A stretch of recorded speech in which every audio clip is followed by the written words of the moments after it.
Good afternoon, everybody. Happy Wednesday, and welcome here to Series E Apex Legends Pro Night. My name is Yeso, your host for tonight, getting ready for another awesome night of action here at Series E. Of course, coming off of last night's victory for Nerf, them jumping up all the way into second place in our overall standings in the battle at the top of the table here in Series E of Season 5 continues, and I cannot wait to see more here tonight. For those of you that are new, real quick before we jump into all the fun stuff, let's break down just how things work here at Series E. Now, Series E is a professional esports open circuit that absolutely anyone can join across multiple different titles. We've got Halo Infinite, Guilty Gear Strive, and of course, Apex Legends. Now, the way that it works is players and teams, they come out, they compete in our open qualifiers, and the best of the best make it into Series E. Now, what does that mean for them? Well, players will get to sign a contract, they will get sponsored by one of our partnered brands, they will get a monthly salary, and they get to compete weekly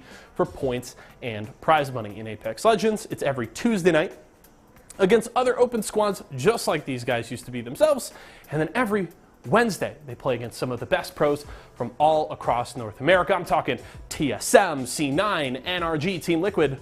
Oh, and if you saw on Twitter today, Tripods, because yes, Tripods are joining the group here, sliding in for Series E Pro Night starting this week. We are very excited to have them here, so keep an eye out for the squad. Of course, Mercs, Deeds, and Gent. Keep an eye on them here tonight. We'll have to see how they shake out against a very stacked lobby here today. Tons to talk about there, and we'll get into it all throughout tonight. But before we do that, before we jump into our first game, we're going to have a little fun here at the top of the show. We're going to play a little bit of Deal or Steal. Let's pull up the rules for all of you folks at home so you know just how it works. Now, we start the game. I've got 20 different Apex crates with a range of different prizes from Esports Arena and our partners. We will start the game where my contestant will set aside a crate of their own. We will then go through multiple different rounds, opening crates and eliminating prizes off the board. At the end of each round, I will have a deal for my contestant. They can either take that deal and walk away with the prize that I have offered, or they can elect to steal and keep playing the game. If we get to the end of all 3 rounds and they have taken none of my deals, we will then open up their crate and they will win what is inside. Now let's welcome in my contestant for today from Team Tyson, a good friend of mine. We've got Z Davis on board here today. Z Davis, it's good to see you, my man. I hope that that last cheesesteak treated you well when I last saw you in the airport. How you doing, my friend? I think he's doing good, but I cannot tell. I cannot hear Z Davis. I'll get that adjusted real fast. Z Davis, maybe your mic is muted.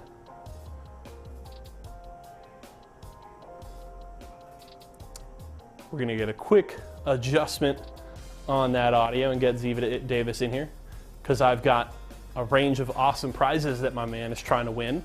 Got some Razer headsets, got a Vizio TV, all kinds of great prizes from all of our partners, so we'll hopefully get this audio issue sorted real fast, and we'll bring Z Davis right back in to play some Deal or Steal. In the meantime, let's talk a little bit about kind of what is at stake right now, because we are getting very close to the end of the season here in Season 5, and if you've been around, you know how it works. Top teams in the season, they get to hold on to their sponsorship. They hold on to their spot in Series E. They hold on to that contract.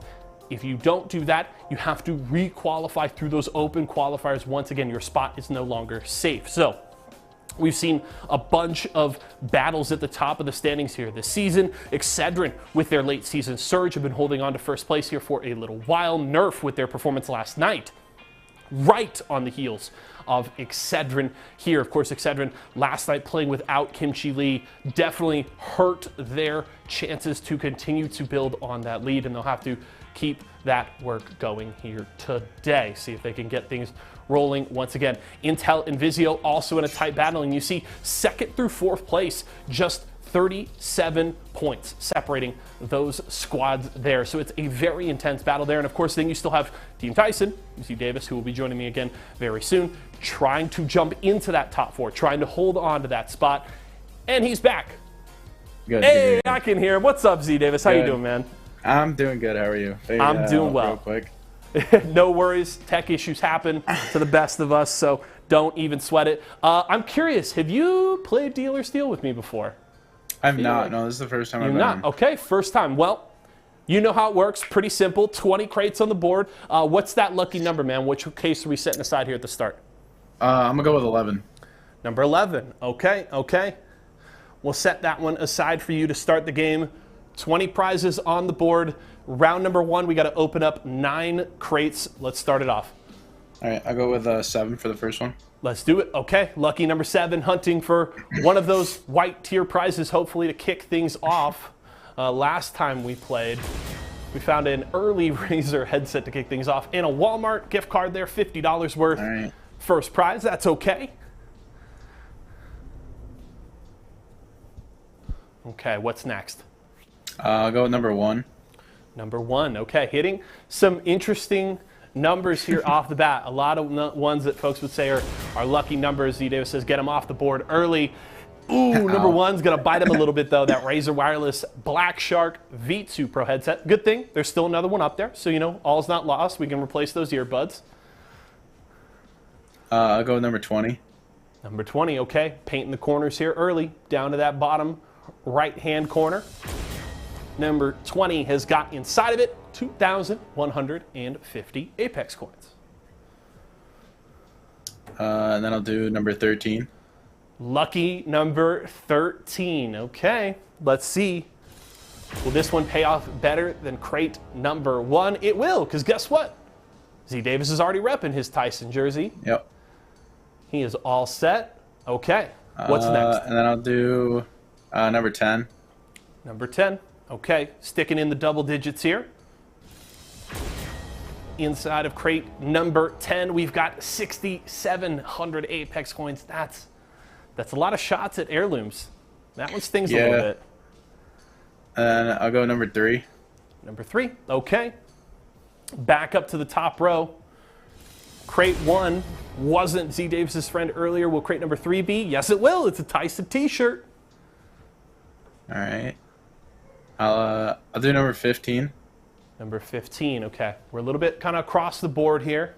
Let's see if we can hone in on those white tiers late in round number 1. There's one of them, the Series Z dad hat.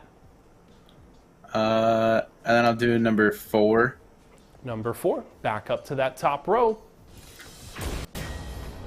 We're speed running here through round number 1. That is the Nerf Ultra Blaster, and I believe, I'll double check here, we need to open one more crate this round. Yep. I'll do number 9. Number 9, okay. Can Z Davis end on a high note? 3 straight white tier prizes. Can he make it 4? He won't, but it's an Esports Arena mystery box, which is okay. Z Davis has been around a little while. He's got some ESA, some Series E merch, so I think he's chilling there. 9 crates off the table to start. Couple of rough hits though. One of the Razer headsets, you know, one of the Walmart gift cards. So my prize is going to be a little lower this time around. How about, you know, maybe it gets chilly where you're at. I want to keep you nice and toasty. How about an Intel hoodie for you, my friend? What are you thinking here? I'm a pass on that one. He doesn't even have to wait for the crate. I got enough hoodies. Okay, that's fair. I respect it. Z Davis's steal. Hey, the good thing, Vizio TV, still on the board. Razer headset, still on the board. Even another $50 Walmart gift card. So you are still very much in play. Round 2, 6 crates have got to go. I'll go with number 2. Number 2, let's close out that top row.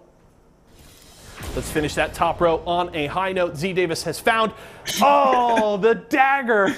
The Vizio 55-inch 4K UHD Smart TV. That would have looked really nice next to the Pop-Tarts jersey, I'm not going to lie. Oh, yeah. we'll do number 12. Number 12, okay. Close out that third row. We need to bounce back here. We need one of those white tiers inside of crate number 12. Hey, it's the Intel jacket. There we go. I'll go with number 6. Number 6, okay. Inside of crate number 6, we have got the other $50 Walmart gift card. I gotta find some whites. This is not healthy. This isn't healthy. You still got 4 more to find. I'll do 18. 18, okay.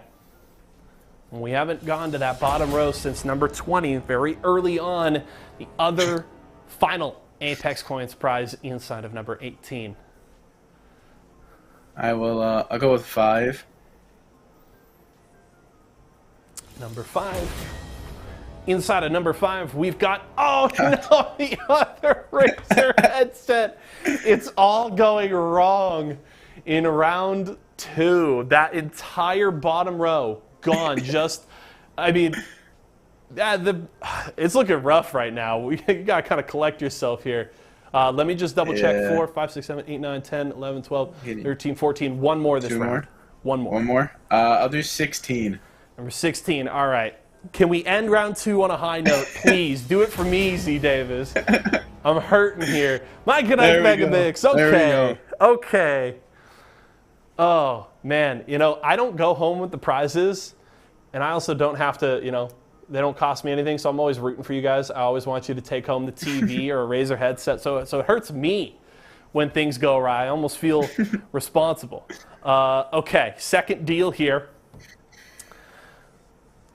It's not getting any better. I typically want to have like a low prize round 1. I wouldn't imagine. Yeah, and I want to give you something nicer round 2. I can't, but I can give you something sweet.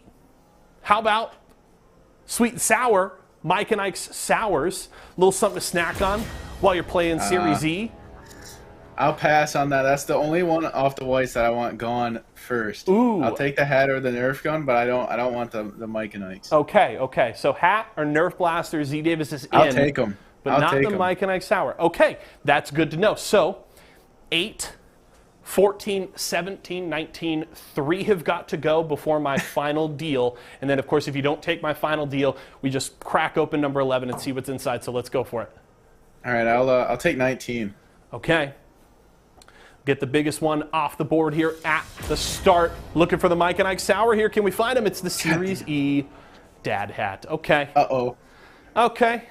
That one hurts a little bit. We're working on it. I'll do 8. Number 8. Okay. The biggest one to the smallest crate left available. Inside, we've got the Nerf Elite. The Nerf Elite 2.0 blaster. You just need to get me back on Jeopardy. I can't do this anymore. Oh, man. Trivia is your game, but you just are not getting lucky here with the crates, my friend. 14 or 17.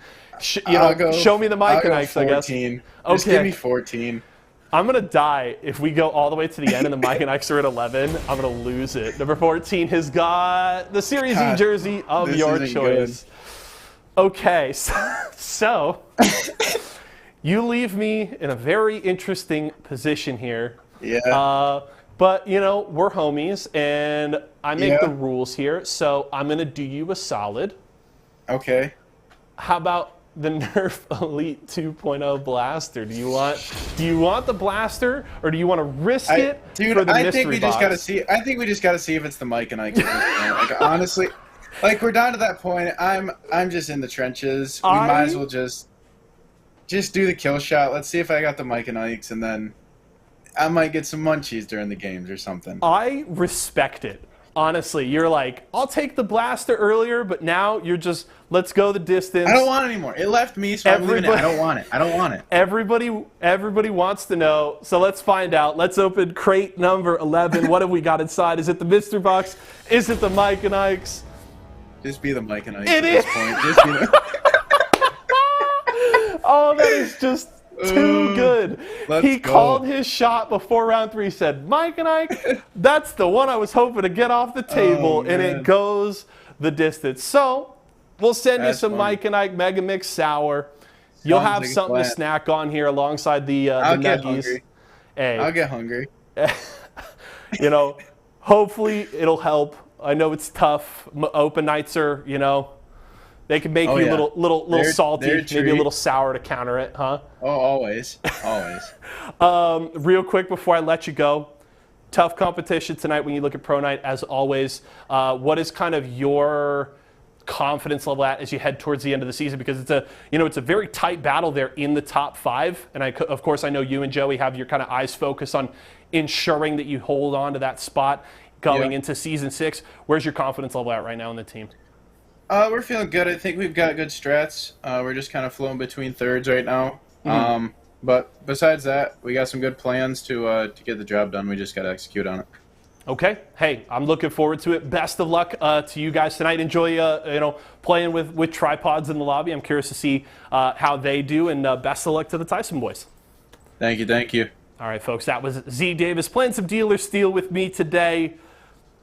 Bit of a rough showing, but I respect Z Davis. He stuck in it all the way until the end. He's going to take home some awesome Mike and Ike Sour there, and he'll enjoy it like it's to play some Series E. If you want to pick up some Mike and Ike Sour of your own or any products from our partners here, you can see them at the bottom of your screen. Walmart.com/esports arena has you covered. Wow. Oh. Wow. That one hit me in my heart. That one hurt. I think we're going to head to a break right now. We're going to kind of catch our breath here, folks. When we come back, we got Jamerson and my good friend, Why Not? Both of my buddies there will be bringing you all the action through all 6 games here today. I imagine they will have their thoughts on tripods joining the fold here in Series E Pro Night. Can't wait to hear their thoughts. We'll be bringing down plays and more here all throughout the night. So we're headed to do a quick break. When we come back, though, we kick off another week here of Series E Apex Legends. So don't go far.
You are the... All right, welcome everybody. Series E Apex Legends. All of World's Edge explodes into chaos, and G2 round the corner, taking what is rightfully theirs.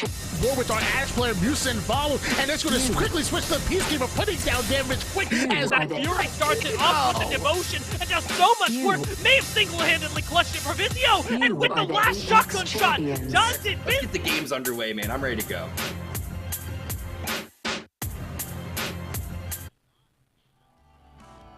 All right, welcome everybody to Series E. I think we all needed a break after that round of Deal or Steal with Z Davis. I'm Jamerson, joined once again by Why Not as we're casting Pro Night tonight. And why not? I mean, we got some amazing news before everything happened today. We got a new squad joining the fray. We got Team Tripods. I am so excited.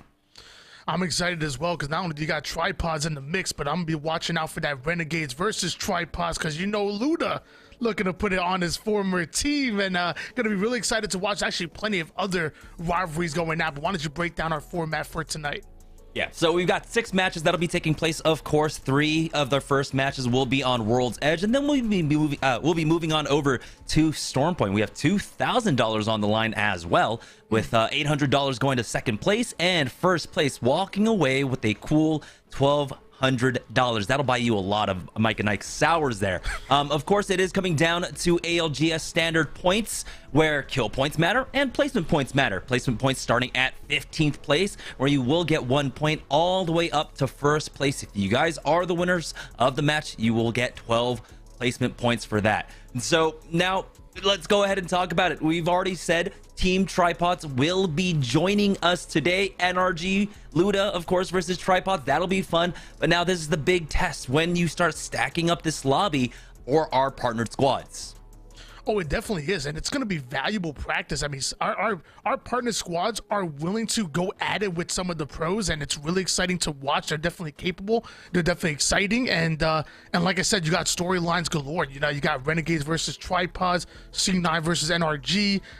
Tripods versus G2. That's going to be fun to watch. There's just so much across the board that I can't wait to see them end up going at it on the virtual battlefield. Yeah, we've also got the the revolving door of third teammate coming in for that squad for Albert, Lely, and Slurpee. This week it looks like it's going to be Tech that will be filling in for their third. So not ASR, not ASS. It's going to be TAS, I guess, or AST. I don't know which one exactly works, but they still you know, make for some fun acronyms. But at this point, again, this is where our partnered squads get tested. Last week they were completely bested by our partnered squads coming in. It was hands down an amazing performance coming out from everyone, and you know, we're still kind of waiting to see exactly where the competitive meta kind of breaks down, because we're not used to the same kind of pace in Apex Legends. These games are fast. The fights are taking place so early on. It's been incredible to watch.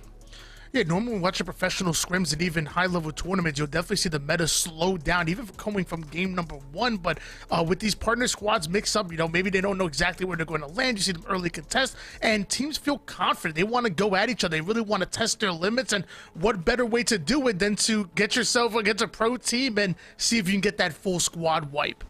Yeah, it looks like we are getting into match number 1. Here we go. It's going to be Series E Pro Night. Time is running out for our squads.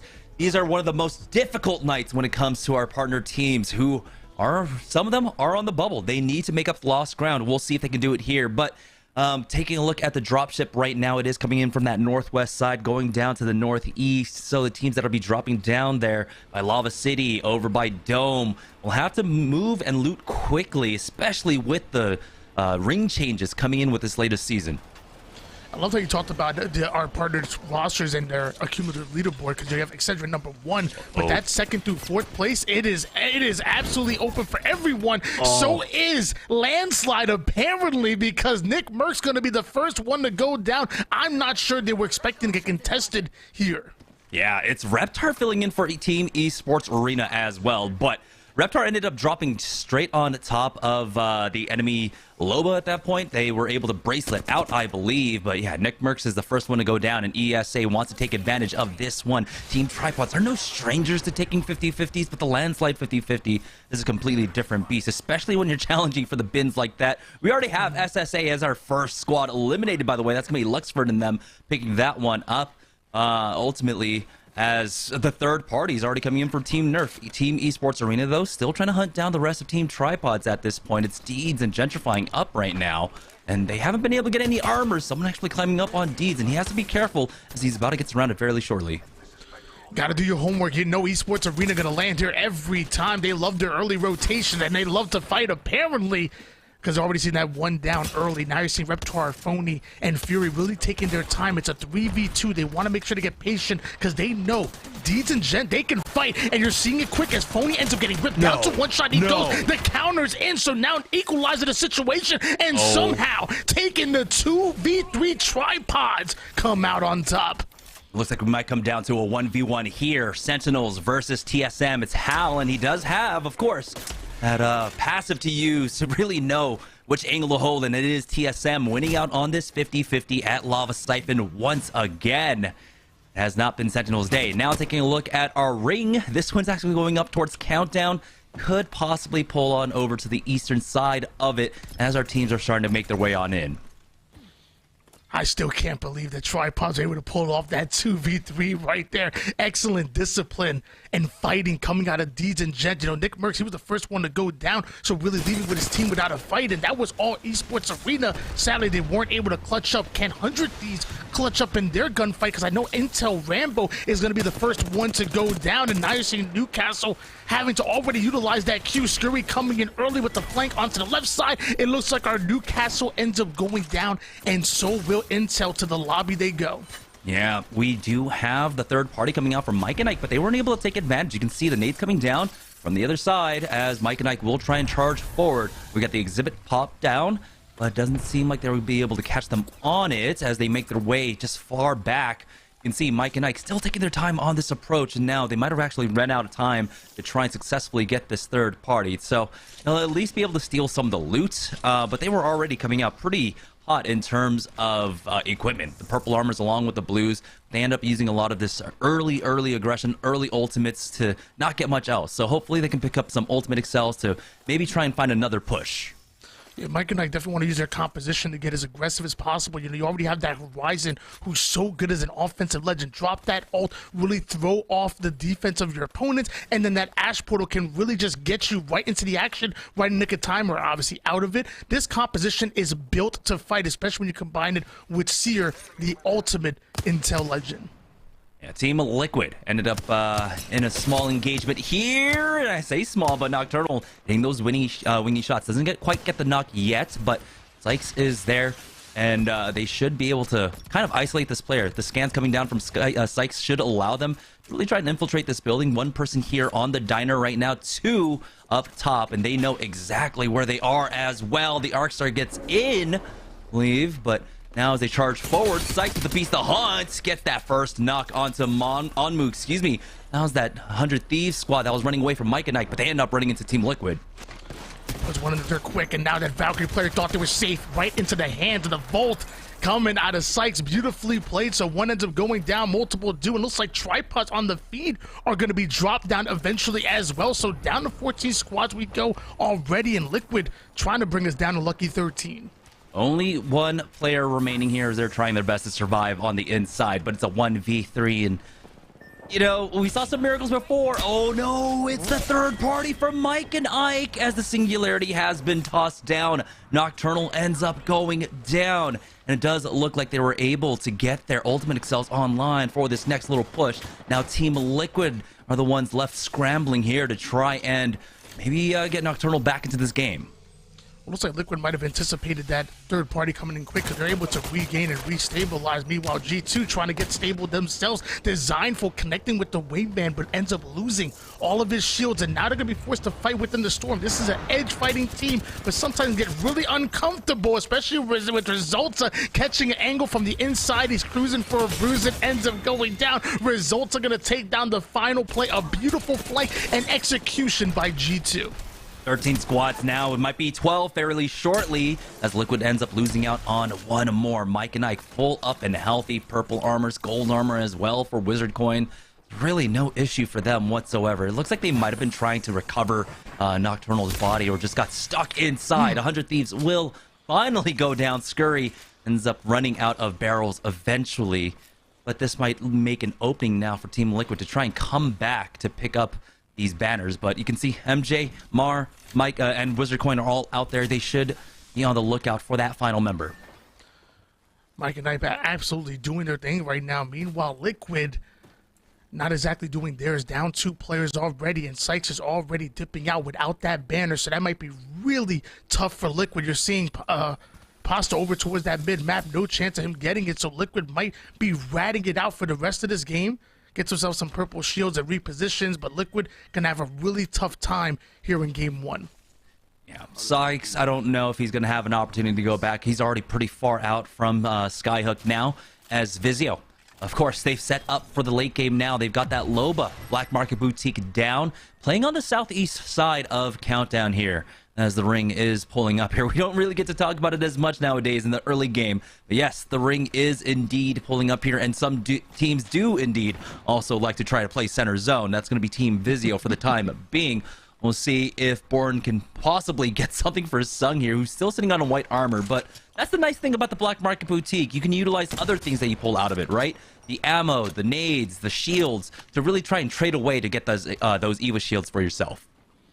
Wow, you're talking about early ring rotation. You're talking about playing the center of zone. I haven't seen it too much. I must have to get myself a Vizio TV or something because I'm not seeing it. Meanwhile, we're seeing that hill pull all the way towards the west side. NRG, CLG, very comfortable within. I believe Renegades also playing out that zone. A couple of teams still having to fight their way in. Mike and Ike still kind of messing around over toward the north side. I believe Psych is also making a rotation late towards them. So still a few teams still having to get into that first zone, let alone the second. Yeah, this ring ends up actually pulling away from Countdown now. You can see it's favoring a little bit more of Lava Fissure, but that train tracks to the south of it is basically what we're looking at. CLG, though, one of the squads that have set up for early zone, and they are a squad that do it typically now, especially with this composition, with the Crypto, with the Caustic. They want to try and get to the late game. Also, Nano now on that Wraith. So they don't really have to worry, especially in these lobbies right now, in this meta, about rotating in for priority on a zone spot. Teams just don't take it, so they just get it for free as we join on board with NRG, who are quite possibly in one of the best positions for this late game. NRG definitely playing defensive game well. CLG looking to play some defense themselves with that composition. It's funny, normally known for getting very aggressive in some of these, smaller tournaments. I guess when the big boys come to play, they definitely want to slow things down and respect their competition. 12 squads on the map, 34 players physically here. And like you said, NRG looking very comfortable right now. Anybody having to force them out to try to get within that part of the zone. Yeah, G2 now moving up after that fight, after that little scuffle that they had with Cedron down at Tree. They're starting to make their way over towards Hot Springs. It's a little bit far off, but they could eventually run into NRG, who are playing a little bit more to the north of them by about 400, 500 meters. So G2 wrapping around this southwest side. They're not going to meet much resistance, if any, honestly, until they meet up with NRG.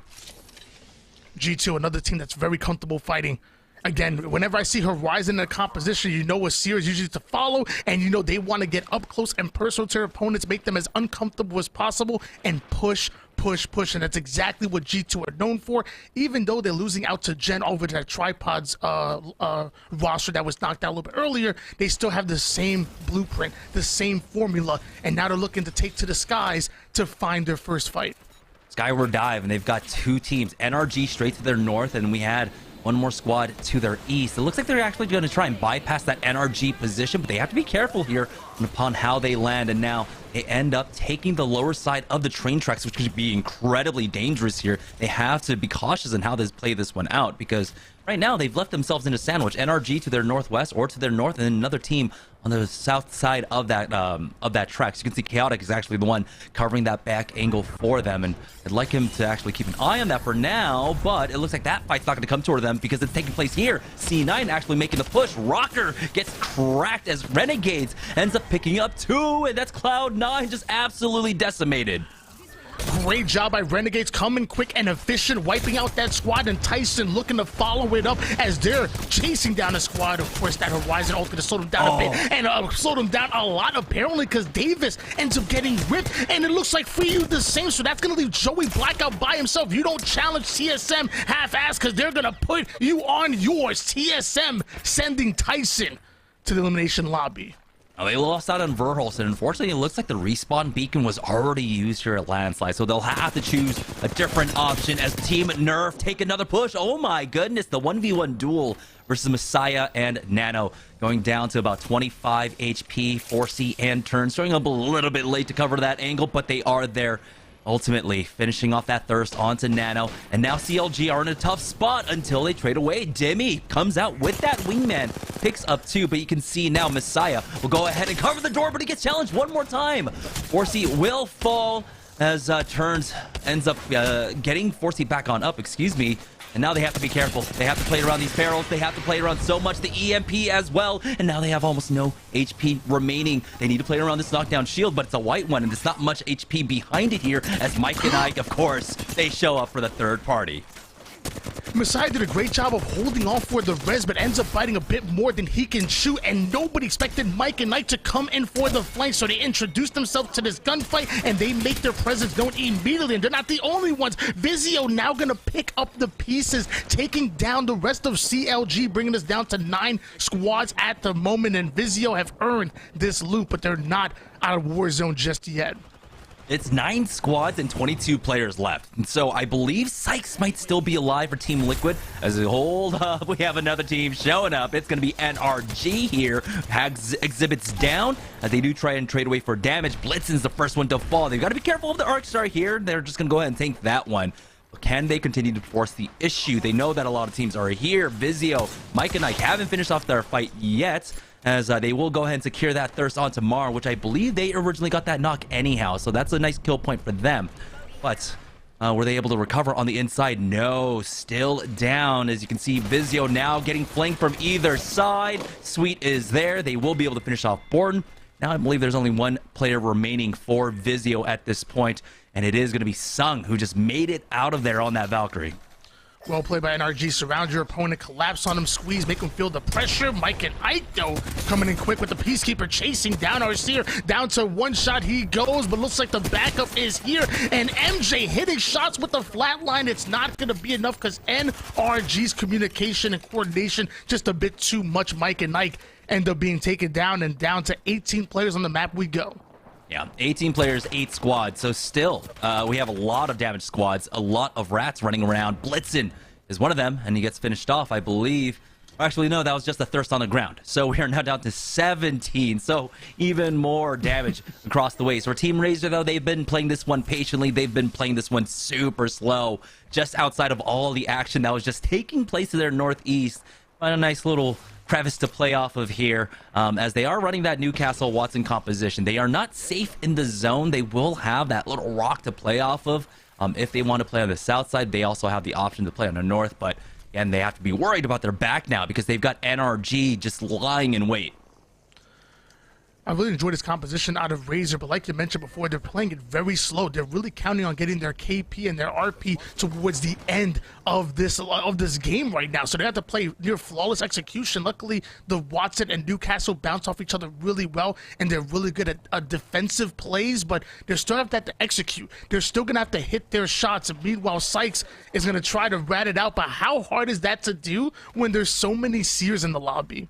I believe at this point now we have 2 rats in the lobby, or 1 rat and 1 duo somewhere, as Renegade's actually creeping by, and They did not catch him on that. Unfortunately, there we go. TSM do have, it looks like, a respawn to utilize here. Someone tossed down a mobile respawn beacon for them, and they will go ahead and utilize that one. With 20 seconds left to go, I don't believe NRG will try and make a push onto this one, especially after the beamage that came out from Hal right there, because they have to start worrying about that rotation. They have to start worrying about Razor that could play the possible gatekeeper to their south. So yeah, TSM will get this one off for free, but Verhulst is going to have nothing to play with. TSM getting gifted his mobile beacon, but like you said, he's going to be working with scraps. Hopefully he can find himself a vault, because we know how dangerous he can be with it. Meanwhile, NRG thinking 2 to 3 steps ahead. They want to get towards this next zone. They want to find out what their final playground will be, and there's a team in their spot, and they're looking to push them out. NRG looking to fight. I'm wondering if this is Renegades right underneath them now, as NRG, they did, I believe, spot one inside. No, might be free for them. But for the time being, it looks like they will go ahead and change up their spots as TSM are running in with the zone, and they've got to be careful. The exhibit is down at the very least, but Hal has been cracked. Reps goes for that change up in the angle, but he gets challenged, and now they're eating the zone as they're moving in. Razor ends up taking out TSM, but Razor ends up griefing themselves. A little bit slow on this rotate now. Sykes tries his best to outlast, but he will not. He goes down in 5th place for his squad, and now we are down to 4 full squads remaining. It seemed like Hal and TSM wanted to play off of their ordinances, wanted to play through those arc stars, but that Watson ult was in the middle and was just waiting to absorb it. They had to throw themselves off a little bit, and fighting with their zone against the back wasn't good. Renegades, though, playing well, taking down Razor. That's going to be a quick elimination, and down to 3 squads we go. I believe it's G2, NRG, and RNG being Renegades. For NRG, though, they've got to be worried about G2 just to their south right now. Zone number 6 shouldn't really pressure them into each other quite yet. I mean, zone number 5, excuse me, closing, shouldn't really pressure them into each other right now. Renegades, though, have to be worried about this angle. Madness trying to peek onto Designful and Results. It can be a very tough task. Chaotic, though, is the one that's actually holding down NRG to their north for the time being. As you can see, all 3 teams now really sizing up the competition. Jameson, you talked how important these tracks are. They provide so much cover right now for Renegades, but I'm still loving the position out of NRG as well. You know, you have all that cover. They can obviously get a crack and maybe get aggressive off of it. G2 also having great position. All 3 of these squads really comfortable right now, but Renegades might be the first one to have to move off the circle. Importantly for Renegades, though, they do have that Loba. So if there's any extra utility they can actually find here, would be massive. If they can find some few nades for these fights, that is exactly what you're looking for. And I don't think they need any of the armors or anything like that in that regard, because they did find a lot of fights, right? They did find a lot of teams over there at Countdown. So they should be good on heals. What's most important now is going to be the throwables. G2 buying their time. They're obviously comfortable within the circle and have a lot of cover to play here. The same for NRG. Their opponents, though, having that building can be so strong. That's why you saw NRG fight hard for it, push G2 out of that position, because that's exactly what they wanted. Now you're seeing G2 start to advance forward here. They're looking for some early damage onto Renegades, who obviously are the most uncomfortable out of the 3 squads, and they might be the first ones to have to make a move. I love this heads-up play by Designful, but they still have to be careful. If they commit to this fight, you know NRG will introduce themselves to it. Yeah, for G2, it's just about small little poke and prods here, making sure that Renegades know that G2 know that they are there. But you can see Designful is playing this one a little bit risky, I will admit. He doesn't have mobility on that seer, but he does have that information at the very least with that heartbeat sensor. But it's all about just maintaining this presence. For G2, they have priority on the zone. They have center zone longer than most of the other squads are. NRG are going to be one of the first squads out, along with Renegades. And so right now, G2 just need to apply the right amount of pressure to make sure that they fight each other. 23 seconds. And that'll force these teams to get really uncomfortable. And now the question is, who's going to be the first one to make a move? NRG really having G2 and Renegades within their sight, but Renegades a bit closer. Now we start to see them angle them out. Sweet wants to put the pressure onto Renegades. Don't let them get comfortable. Don't let them move for free. They'll have to get taxed here. And with that seer Q, that's going to start to push for Renegades. And they look to ape right into NRG. Excellent shots by Sweet. And now going to completely commit to it with the seer ultimate down. The intel is here. The damage is as well. Renegades are in trouble. Yeah, and the nades are coming in, though. Sweet taking that one, but there it is, that first knock onto Luda. They haven't traded quite yet, but they are low on HP. Renegades have been completely wiped out. The armor swap should be there, but they took a lot of flesh damage for a G2. Not quite finding the timing to really take advantage of this one. And you can see now that NRG are able to go for the full reset, taking their time, hitting the meds as well. Now G2 have lost out on their priority on this fight. Chaotic taking a lot of damage, might actually be the first one to fall as he backs away with that. And it's going to be NRG with the first knock, about a second onto Resulta, and only one more remaining. Chaotic, the last remaining player here in a 1v3. Last stand is not going to be enough. NRG ends up taking game number 1.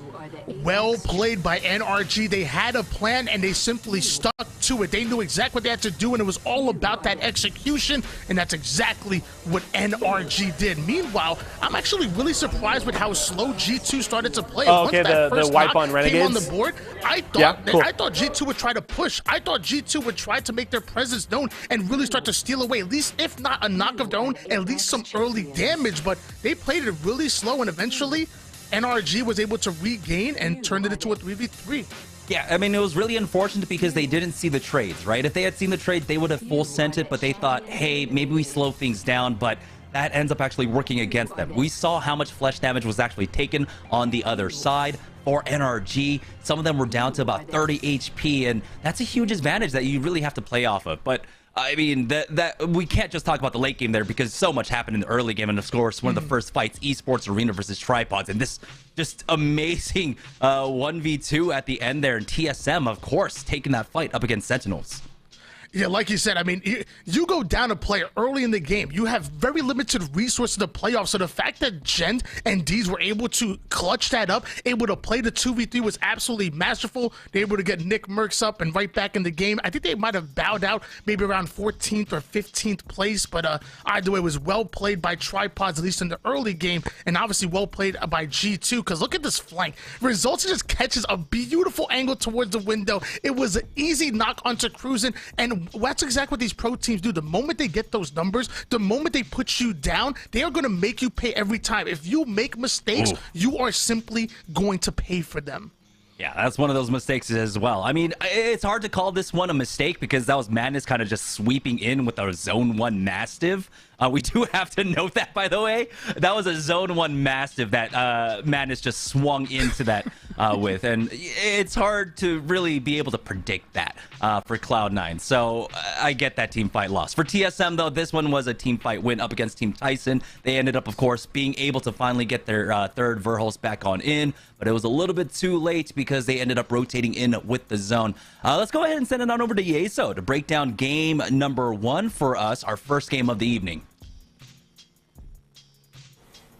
Thank you, gents. Chaotic, honestly, start to the day here. We see 3 teams, Esports Arena, SSA, and Sentinels all going out with 50-50s on drop. So those early deaths creating just a lot of early action in this game. And while Tripods, I would say overall not getting kind of the game 1 that they would be hoping for, falling at, I believe Tony correctly pointed out, 15th in this game, I will say clutching a 2v3 on drop against a team as talented as Esports Arena is going to be a good confidence builder for that squad. And, you know, going out in 15th is going to hurt, but the fact that you were able to clutch up that early fight to keep your game alive there to start the day is going to feel good. We'll have to see what Tripods can do to build on top of that. But the big story of this game was NRG playing very confidently, and they pick up a whopping 15 kills in this first game, a 27-point performance for the squad, led by Guild in the kills department, but Nafin leading the way in damage, as well as 5 kills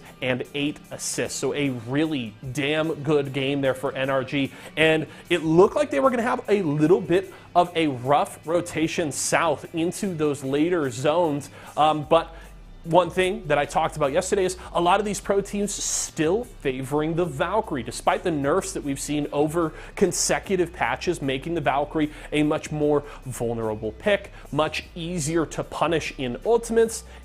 a lot of teams are still favoring her just for the power of her rotations and the freedom and options that they allow a team. And NRG were able to use that to get themselves into a good position to win this game. Let's take a look at our Mobile One high performance moment. And I believe this is the fight with NRG when they take out Renegades here at the end. It's the top 3 Sweet with this Havoc doing a lot of work. Of course, Turbocharger makes that a whole hell of a lot easier, but it's a very well-placed ultimate here from Nafin, if I remember correctly, that sets all of this up, pulls in the entire team of Renegades right as Sweet goes for the peak. And while Renegades are able to quickly clear out the black hole, it's not nearly enough to save their lives, because not only is Sweet applying pressure early as they try to rotate behind this rock, but he just gets the perfect peak here around the corner, and it's so well timed with Nafin's ultimate that there's really no response here from Renegades, because as soon as that black hole comes out,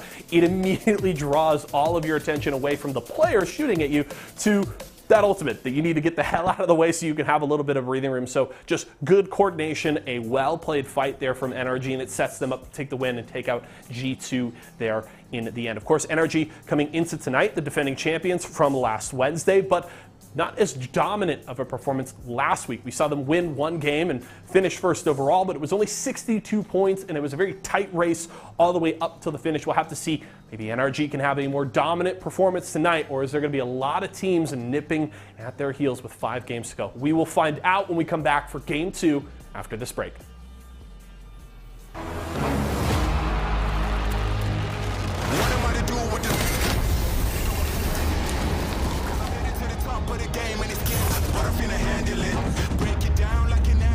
I'll be loading up, they wanna package this. Pray for peace, pacifist, I'm never old enough to give a promise.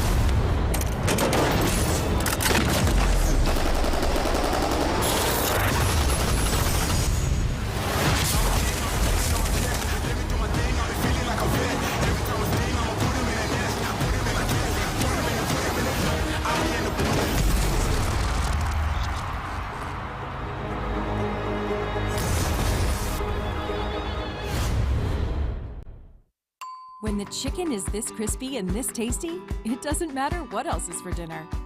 Tyson crispy strips are so delicious, they'll be your favorite part of every meal. More crispy chicken, more family faves, more to love. Tyson.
All right, welcome everybody back to Series E. After game number 1, it was NRG that ended up walking away with a victory, and they were fragging out in that game. We saw them get involved in that huge battle that took place in Countdown, and they were well rewarded for it. Why not? They really were. I mean, Slow and Steady simply wins the race, and that's exactly what they played. I mean, they knew exactly what space they wanted, knew exactly what they wanted for end zone. They fought for it, they earned it, and when it became a 3v3, they won their individual gunfights, and that's the reason why NRG are sitting with 27 points. Yeah, 6 of those kill points coming in from the end. I don't think G2 stole away any of those kills onto Renegades, and so now NRG leave themselves with a very comfortable lead, 14 points over our second place squad of Renegades. And now we are loading up for game number 2. We had a lot of 50-50s off the rip. TSM Sentinels, that's one we're going to have to keep an eye on, along with that Tripods Esports Arena down at Landslide, and whatever the hell happens up at Skyhook. But we will be joining on board with our winners from game number 1. That should be NRG. So keeping an eye on that for the time being. But again, NRG are just looking so crisp and so clean right now. Again, we saw in that game as well why Valkyrie is still in the meta. The fact that they were stuck on the wrong side of Countdown and they had to beat out 2 other squads in priority for that rotation, that Valkyrie redeploy was expertly used by them to get into the center of the zone, avoiding a lot of that fighting, where Renegades were actually laying in wait. So you can see why that Valkyrie is still strong. But here we go. Game number 2. We're joining on board with NRG, who aren't too far off, by the way, from this fight that's taking place over at Landslide.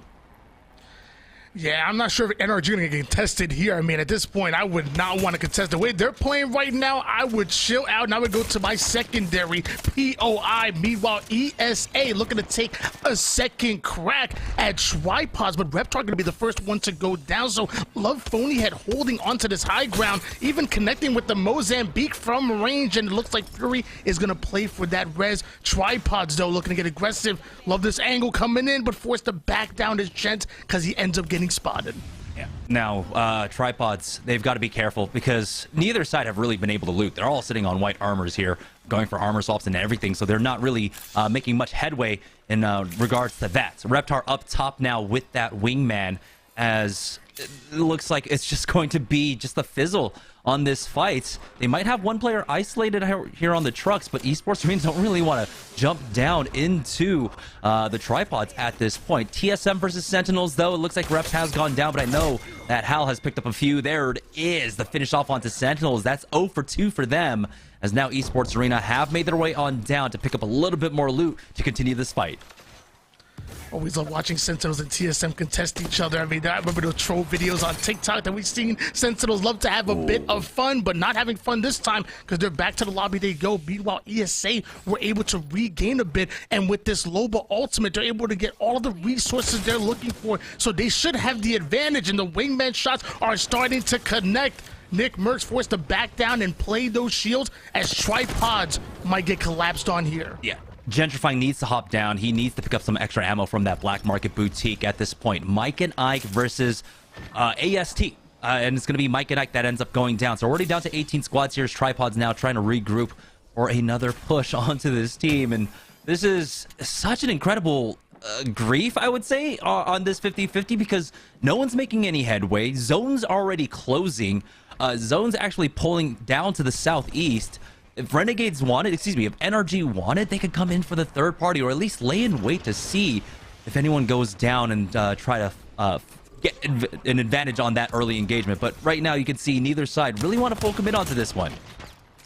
Yeah, I love the fact that both teams are playing it patient like you pointed out, but eventually you just start making too much noise and just inviting any other team from across the map to get involved. You still have 18 squads here, and this is a big rotational point going through, so ESA, they're gonna have to play fast. They're gonna Tripods, they're gonna have to push up. They're gonna have to end this or at least disengage. And as of right now, Tripods are gonna have a hard time doing just that because they're sitting right above. And we talked about the open invitation. Here come 100 Thieves. Yeah, 100 Thieves as well. They're looted. They actually have loot. They have nades to utilize, along with plenty of ammo for this one. Gentrifying goes down along with Deeds. Now Tripods down to just NICKMERCS by himself.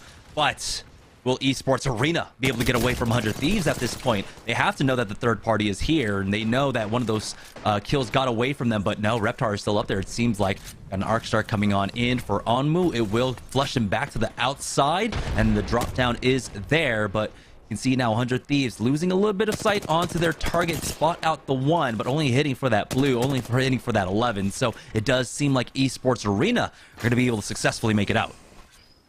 Love that play by 100 Thieves. You start off with the Sky, Arc Star lands in, your teammate knows he can't take any damage from it, so he plays right through it, scares away the opponents, and now you have a Loba ult that you get to loot from as your opposition is now rotating away. Meanwhile, Intel already losing Rambo out early. This high ground could be absolutely deadly, but you still have to hit your shots.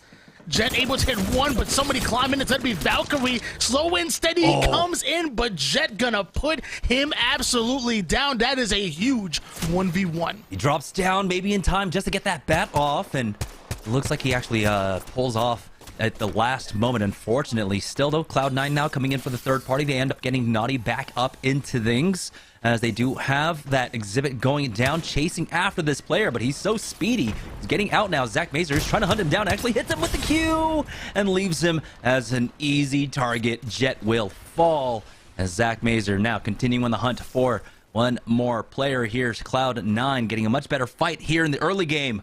This time, not having to contest up against the Mastiff. In case you're new to Apex, it's third party. You better get used to it. And G2 looking to get involved and one themselves. They're able to take down Vizio. A couple missiles falling down here, but G2 end up winning it out. ESA still battling it out from one POI to another. They have not been able to look comfortable here, but now they're going to be forced to fight. Fury still having that white shields. Phony looking to angle out over toward the left side. They're taking height, and they're getting aggressive. I'm surprised that they're able to get these purples at this point, but still, it's a nice little HP advantage in the majority of these fights. We get our first look at the ring. It is actually pulling down here towards Lava City and Big Mod. Now there are 3 major circles, 4 actually, that you can really largely consider. The mini egg dome to the north of Lava City, Big Mod, multiple circles there, but I'm expecting, if it is going to be a Big Mod circle, this one to actually go down to the southeast side, and then quite possibly the train station inside of Lava City is the other circle that I'm expecting. We do see a bunch of teams on the outskirts right now. You still have one member of Intel, Cloud9 having to fight their way in. Team Liquid looking to engage, and Tripods still alive. And ESA really held out right now. Like we said, but they haven't looked comfortable since leaving Landslide, and they're all the way out in that zone, having to try to find a way in. Meanwhile, Liquid trying to find a way into this gunfight. The G7 scouts are starting to connect, as Slurpee going to be the first one to go down, and Liquid are going to get aggressive with it. It's at least a 3v2 at the moment, and Liquid are taken to the skies. Yeah, they started off, I think it might have just been a 3-2-1 on someone on the crafter here, and Sykes has the backup of his squad. There it is, Slurpee, G going down along with Albert Laley. Esports Arena might actually lose out Fury mid-air, and they need to regroup now. If they were looking to try and come in third party, this was definitely not the play. It's actually Tripods up here, so it's down to a 2v2, so it's the never-ending 50-50. Will they be able to plug in Gent? It's so hard for them. They want to, but they can't stick it right now. As we join on board with NRG, who are trying to make their rotation down, but they get caught over by that Big Mod choke. Sweets ends up picking up 2 on that CLG squad. Unfortunately, again, NRG just basically has like CLG's number. NRG absolutely speed running through the lobby right now, sitting comfortably in first place, 27 points after game number 1, and already getting some valuable points here. And finally, we see on the feed that Razor end up being taken down, and it looks like they're able to eliminate CLG on that one as well. So NRG looking comfortable, 15 squads remaining, so we're going to start seeing some placement points here. NRG, again, they are playing with a great position. Okay, so as we join back on board with Tripod, they do ultimately find the time to hit that res as they get challenged. Reptar goes down instantly, and Gentrifying ends up claiming his rooftop there with the melees. He's full sending it in now. That's the third one. He hits that last Suzaku melee. Oh my goodness. Tripods. It was an extended one, but they went out on the 50-50 once again up against Esports Arena. Well, that's just unfair. He had the spear. He had a little bit of range on him. That reach was incredible, as Gent was able to do max damage while staying alive with that low ball. He should be able to regain. 100 Thieves might not be able to say the same, as they drop 2 players immediately. Scurry gonna come in with the ultimate.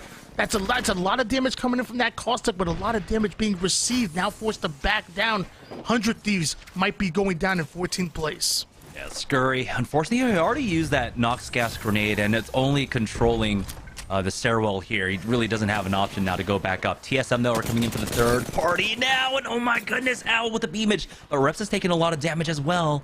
And so TSM, even though they opened up pretty well, they have to fall back now. Reps might actually fall, and that's going to be G2 coming in. Chaotic getting that knock onto TSM. It's not going to be good. TSM now forced to take the low ground here. Already down a member, but the early res going to try to come in. I believe that Seer might have interrupted it for just a moment, but still able to get it up. Reps is back in the fight, and Verholst is trying to hold them out at the moment.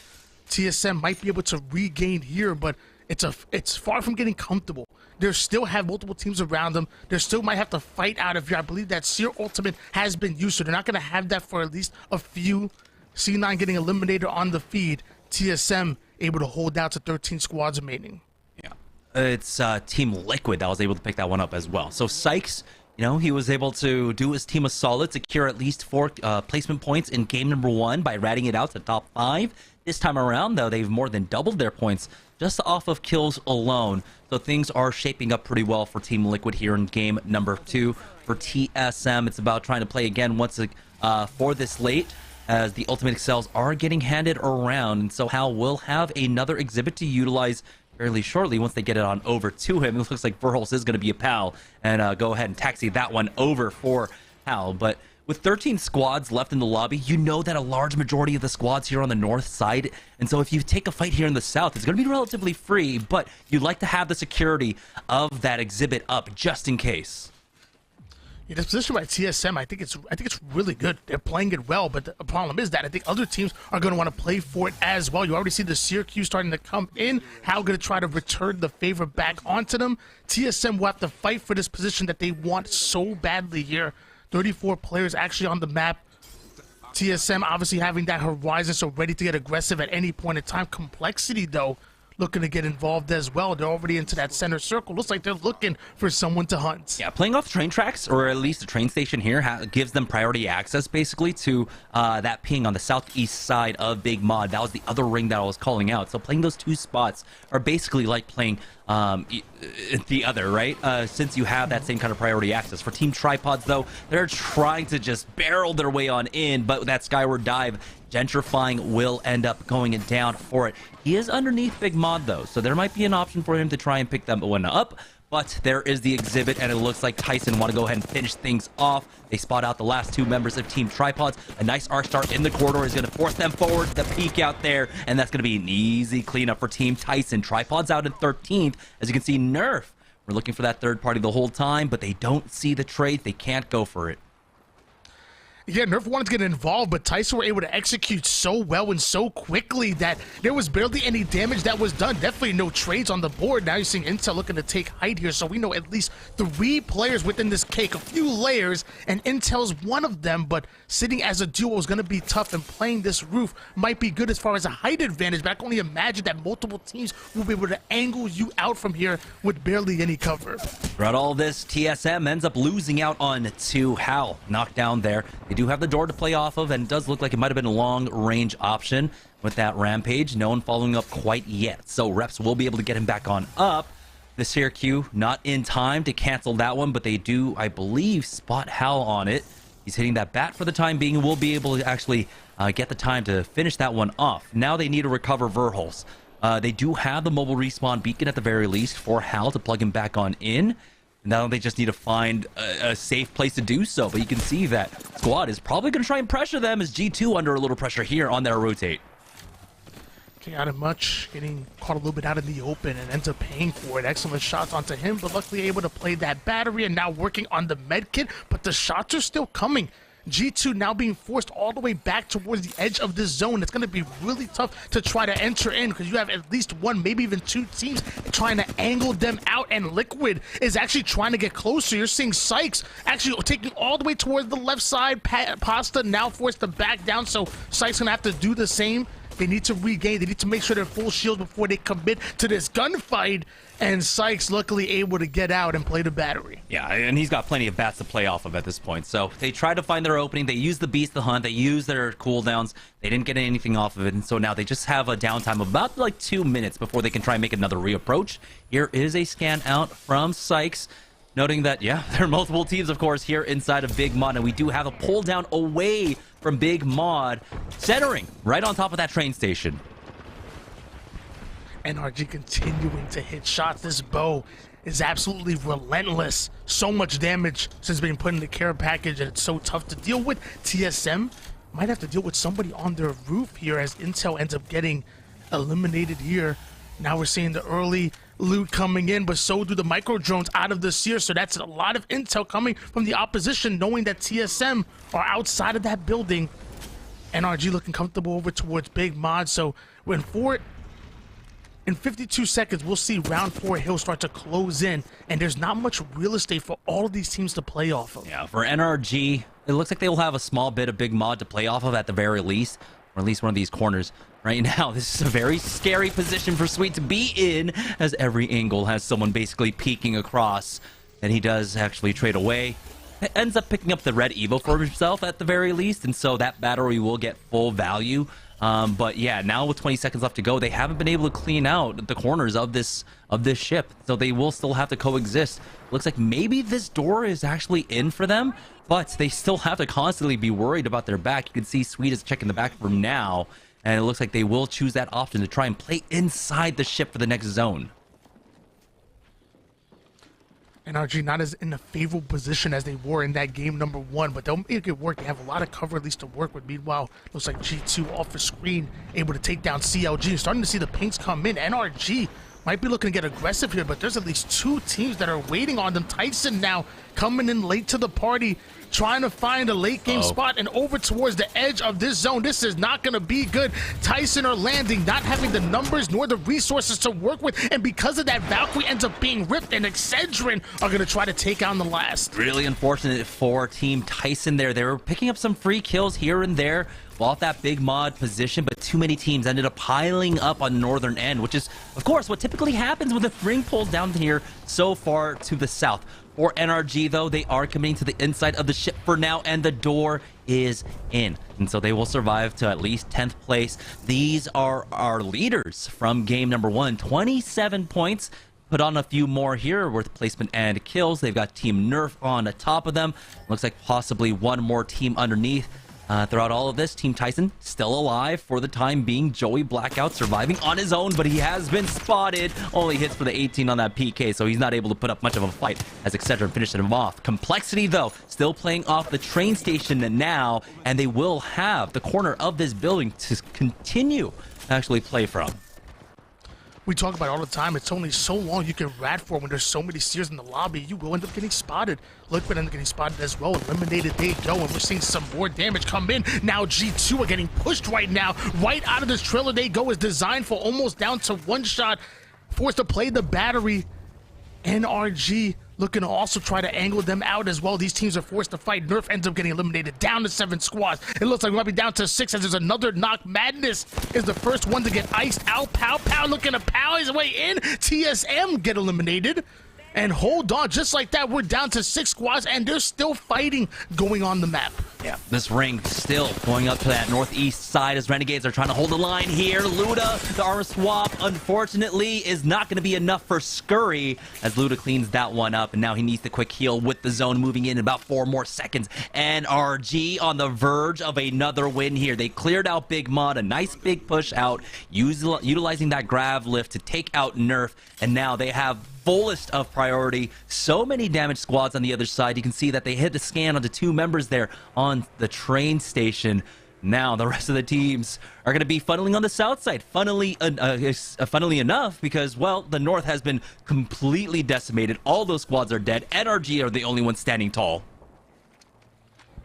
NRG, the last ones to remain here. Meanwhile, there's some more fighting going down. You're seeing that zero damage is in, and it's Excedrin getting into a fight, but for how long? Because Kimchi, the first one to go down, 1 shot, not going to be enough. Complexity taking down 2, and there's only 1 more they have to deal with for Excedrin. Cruisin takes the damage, the nade gonna follow, but a Complexity play this right. They should be able to get their player up and get this knock, but hold on, here come Luda, here come Renegades. They're not gonna let you get this for free. Now Renegades, though, still playing this one out as a 2-man, as Pau is currently the lobby leader. They'll be able to finish off Excedrin, pick up another kill point for themselves here in just a moment. Excedrin out. It's now down to a 3v2v2. All in favor of NRG. You can see G2 still trying to apply pressure. You can see Designful has a nice high ground angle for himself as he tosses down that exhibit for the slide in, and they end up cleaning up NRG in just a moment here as Gildersons falls. It's down to a 2v2. G2 versus Renegades, and it's a full-on charge out. Designful backs away, hits a quick armor swap, and we'll get right back into things. That's down to a purple, though, as Luda is trying to himself a battery as Pau takes a lot of damage damage going for that peak. It's a 2v1 in that corner. Luda comes in to back him up, but there is the gravity lift being used by Chaotic. Might get punished, but he does ends up getting the knock onto Pow, and now it's down to a 1v2. Luda with only 1 HP remaining. G2 walk away with the victory here in game number 2.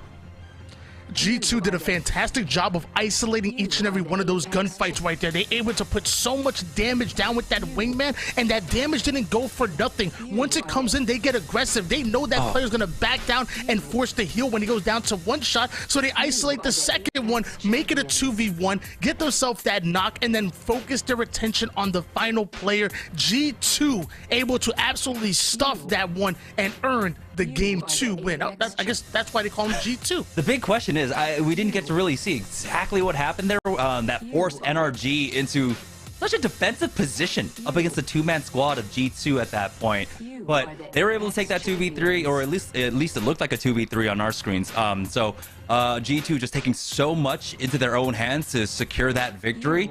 But we have to note that it was another top 3 finish for NRG with plenty of kill points. This game, of course, started off with a lot of 50-50s once again, and I don't know exactly what the 50-50 count is, but it's definitely in favor of TSM.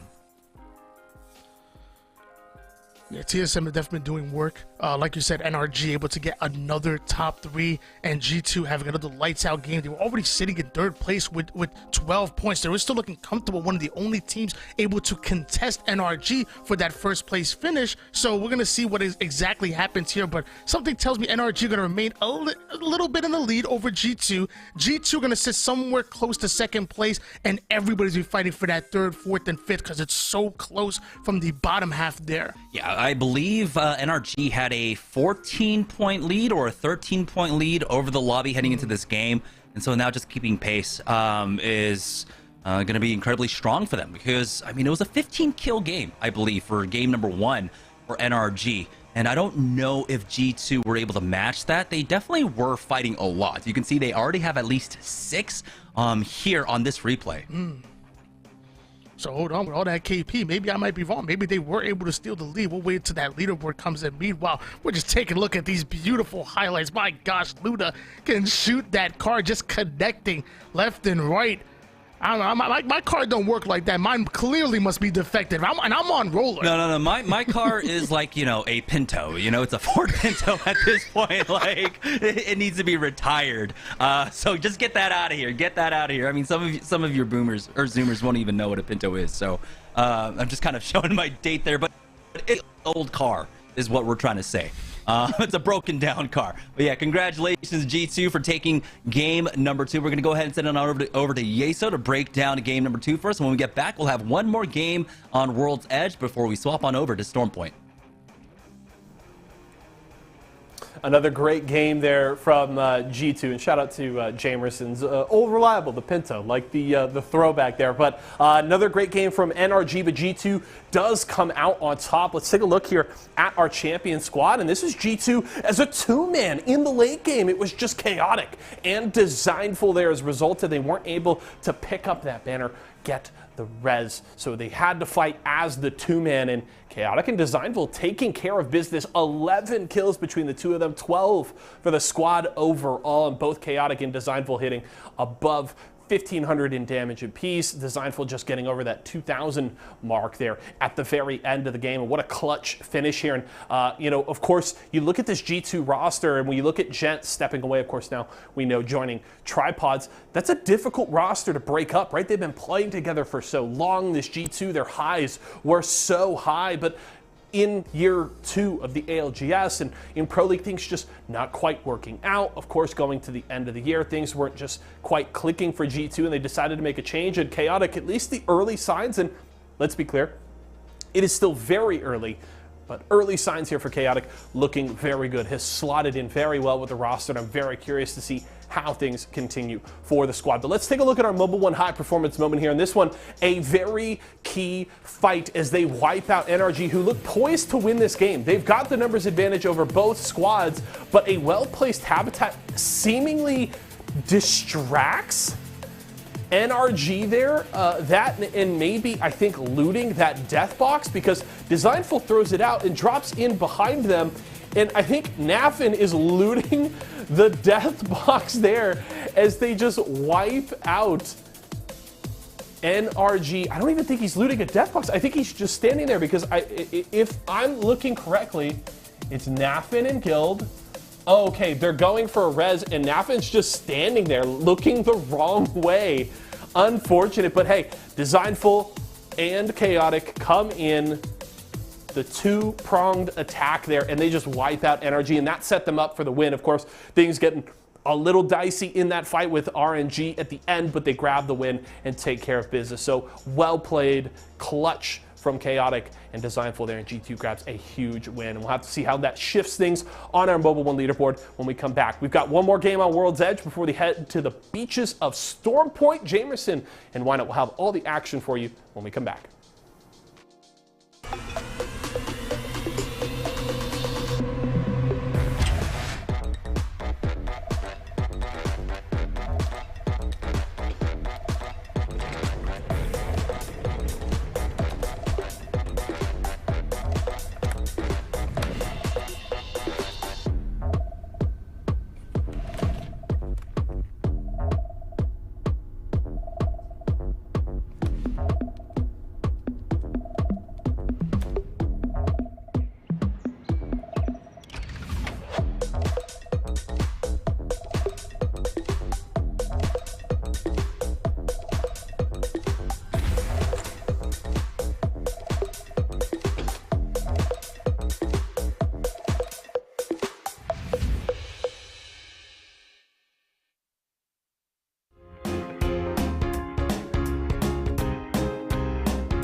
All right, welcome back to Series E. It's going to be NRG and G2 trading blows once again in the late game, but it was G2 that ended up on top this time around. Let's take a look at the Mobile One leaderboard to see where they stand. And NRG, with the frags that they had in game number 1, still keep them up top, but now G2 find themselves only 4 points behind them, and 4 points behind G2 is going to be Team Renegades. And this is about exactly what I thought we were going to be. I'm really excited that Renegades are in the mix as well, because we didn't get to see as much as we wanted to of them on screen, but clearly they were doing their thing going from that game number 2. From there, everybody doesn't have to really punch above their weight class. I mean, you know, 15 points apiece out of your 4th and 5th squad is not going to cut it when NRG are playing like this, and G2 are looking to go at them as well. It looks like everyone else is really going to have to step up their game in the points department.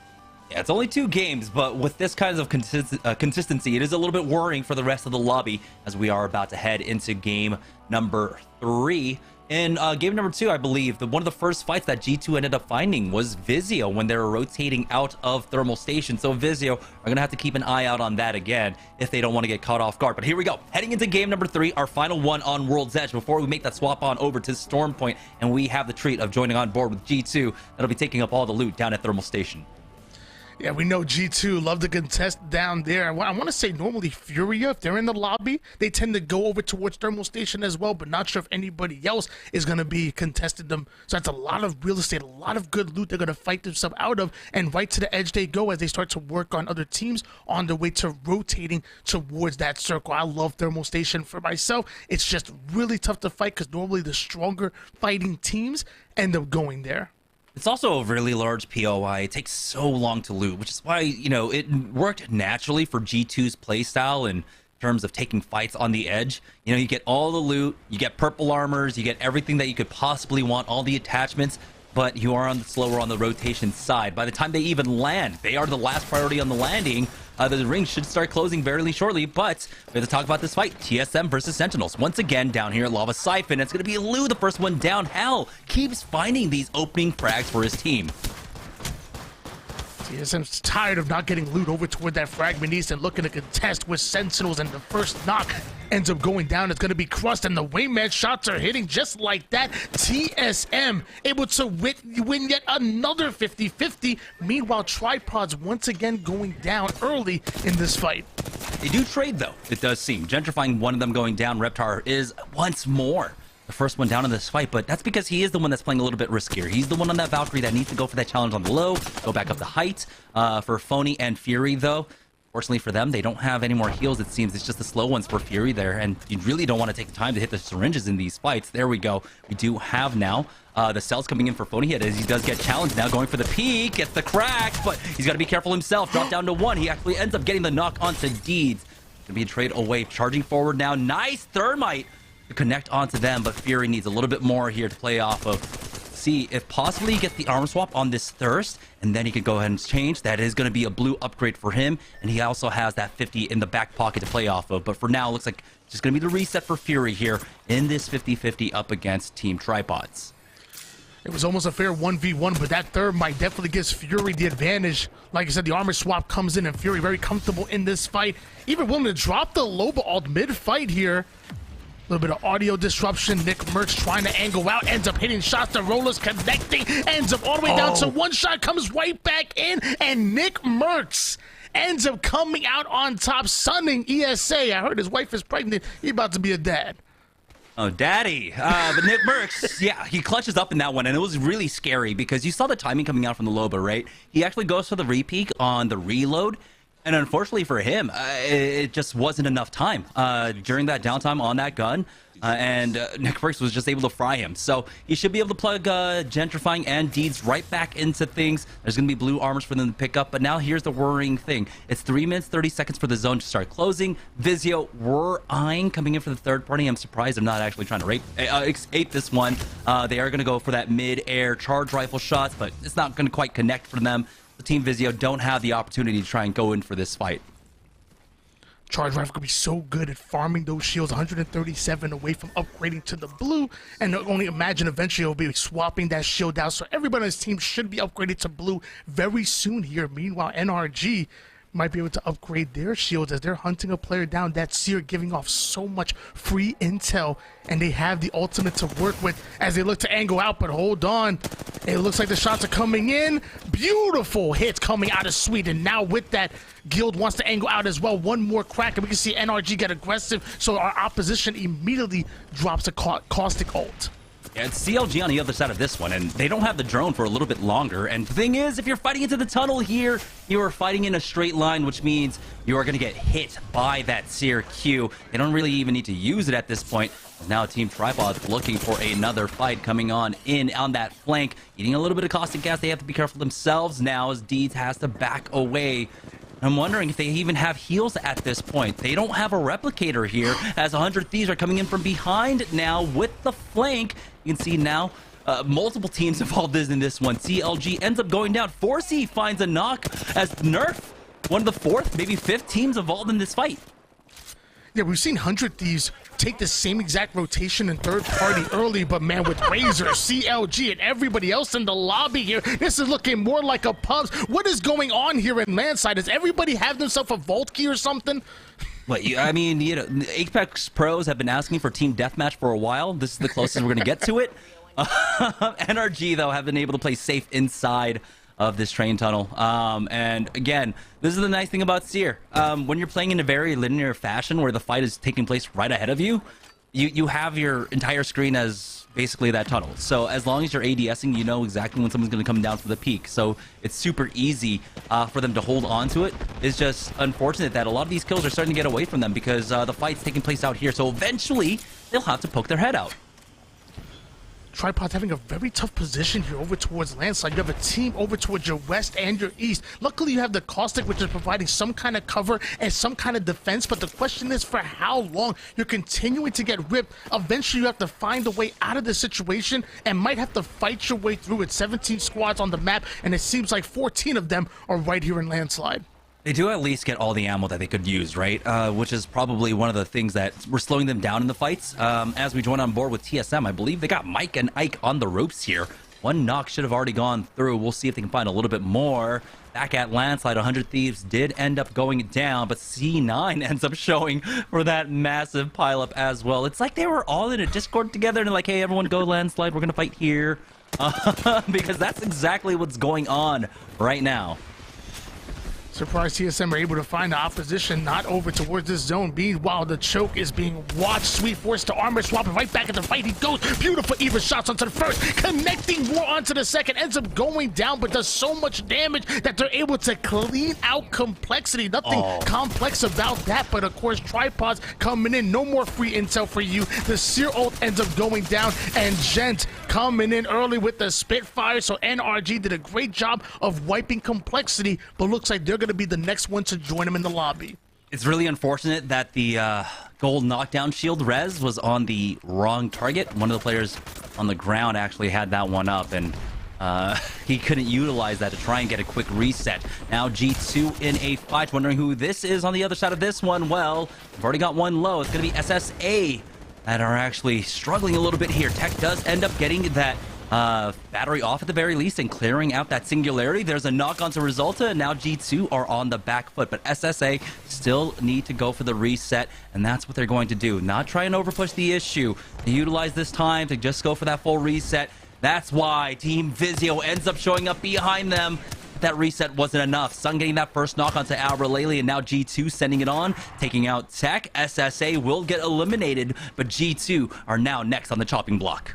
That was great defense coming out of the former Fury member in Tech, but Vizio doing a great job of immediately entering the fight. The ult does come down from the Gibby ult, trying to clean up any pieces that were left behind. I'm seeing on the feed that Nerf ends up getting eliminated, and Vizio trying to get those early knocks, but hold on. Sung ends up going down. The early bubble is out here, and now we're seeing Burton trying to find an angle, trying to connect some shots. The Peacekeeper will connect for 27, but it's not going to be enough. Seer's able to isolate through the bubble, goes right in, finds himself the kill finally, but can he get the res in time as G2 are eliminated, and we're down to 11 squads. And that's massive. That's G2 and NRG are both of our lobby leaders currently out of the game, so that leaves up, I'm trying to remember if Renegades ended up going down or if they're still alive. It's so hard because we're already down half the lobby, but I believe, yes, Renegades are still alive in this same tunnel, still over here at Landslide, by the way.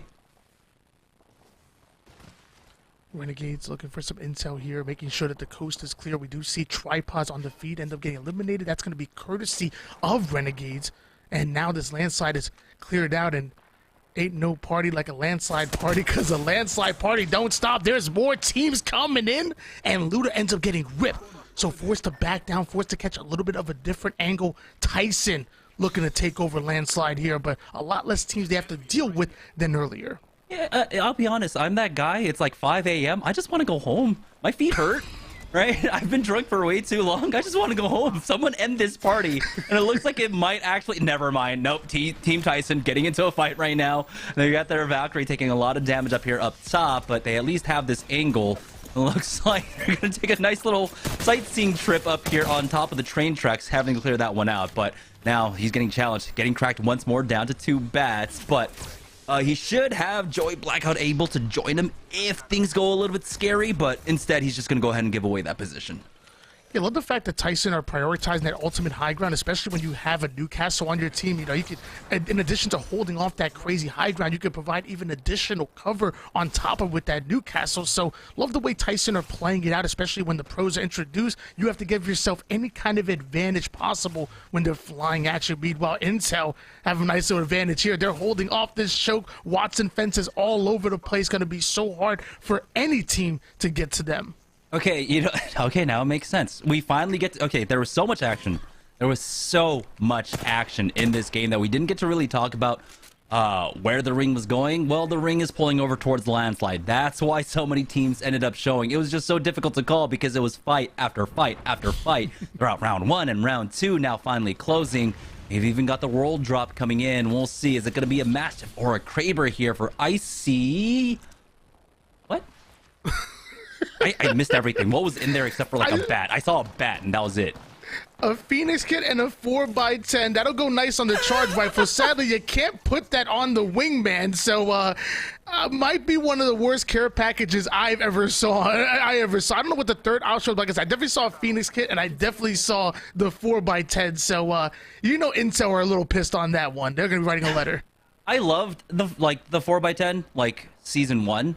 Right, when everyone, or like season 0, season 1, when a lot of teams were running Bangalore and I was like just a demon with sniper rifles, longbows. But who needs a 410 digi threat? Honestly, I feel like that scope should no longer be like a golden. It just doesn't have the same oomph that it did like way back in the day before like Bloodhound became Bloodhound and Seer, well, was put into the game.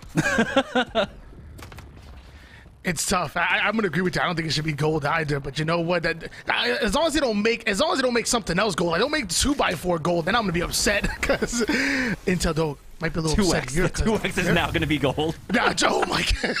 Intel taking a bit of damage and the nades are starting to fall. So hold on, might have to pull out that Watson generator here soon. And looks like Newcastle is ready to get them some extra cover. Hopefully they're able to fight their way out of it. Like you said, the zone is pulling heavy over here. Intel well aware of it, and they're starting to feel the pressure because of it. Nice thing is, though, the chairs inside of these cars, they're as chunky as the ones that we got here from Razor, the Isker. Really nice. It's got great lumbar support, by the way. For Team Excedrin, though, they have to deal with the headache in front of them, and I believe there's going to be Renegades, and I don't know if Excedrin really want to try and take this fight. They've got 30 seconds to actually decide if they really want to try and commit onto this one, but Kodagami does have that redeploy to use. They could go for the Skyward Dive, and they could try to approach a different angle as Renegades just have this one on lockdown. Having to figure out exactly what they want to do, and looks like Luda might be forcing the action here with the beautiful shots out of the R301. Forcing that team to make an action. Like you said, they might end up going with the Skyward dive to get out of here because Renegades are simply hitting their shots, and now Luda getting aggressive, looking to angle out. Excedrin taking a much longer rotation out as round number 3 is closing in. 10 squads remaining at this point. Any mistake, any early damage can cost you your game. Yeah, that was even a good call out there from Luda to go for that wide peak. He knows that it's relatively safe because he did a lot of damage. He was forcing a bat out of one player. Enough time for the bat to have been used had already gone down, and so they should have swung back around for that repeak. So he was probably feeling that they were going to go for a Skyward Dive, which is exactly what happened. They got out of here. Now it's Mike and Ike, a different team that ends up showing up, and now they put themselves in that same situation that Excedrin were in, but they have to actually commit to this. They don't have the Skyward Dive, and so they are stuck in this spot. Mike and Ike versus Renegades. It's going to take a little while, but this fight will take place. Love this play by Renegades. I mean, you know there's going to be multiple teams that are going to be forced to try to rotate early and have limited options in order to get in, and not every team having a Valkyrie. So Mike and Ike, like you said, they're going to be forced to fight. They're gonna have to reload up, make sure that they get out of the charge rifle and into a little bit more close engagement situation. So you see him traded out for an alternator because this is about to be up close and personal. Mar starting off with the Ash Q, immediately taking height, looking for any damage, any intel. Meanwhile, Tyson chasing away a team. The first one gonna go down. I believe it's Excedrin's very own Cruisin' that hits the feed. Yeah, and that was unfortunate because this was really one of the few options that Excedrin had. This was honestly the safer one, especially with Mike and I coming up behind them. Team Vizio, though, looking for a third party. Unfortunately, Blitz took a lot of damage. Sung has the Beast of the Hunt. The defensive bombardment is down, so he can go ahead and tank that one up. The ping's down on top of it to let him know exactly where they are. Here is the bubble, but Borton gets melted.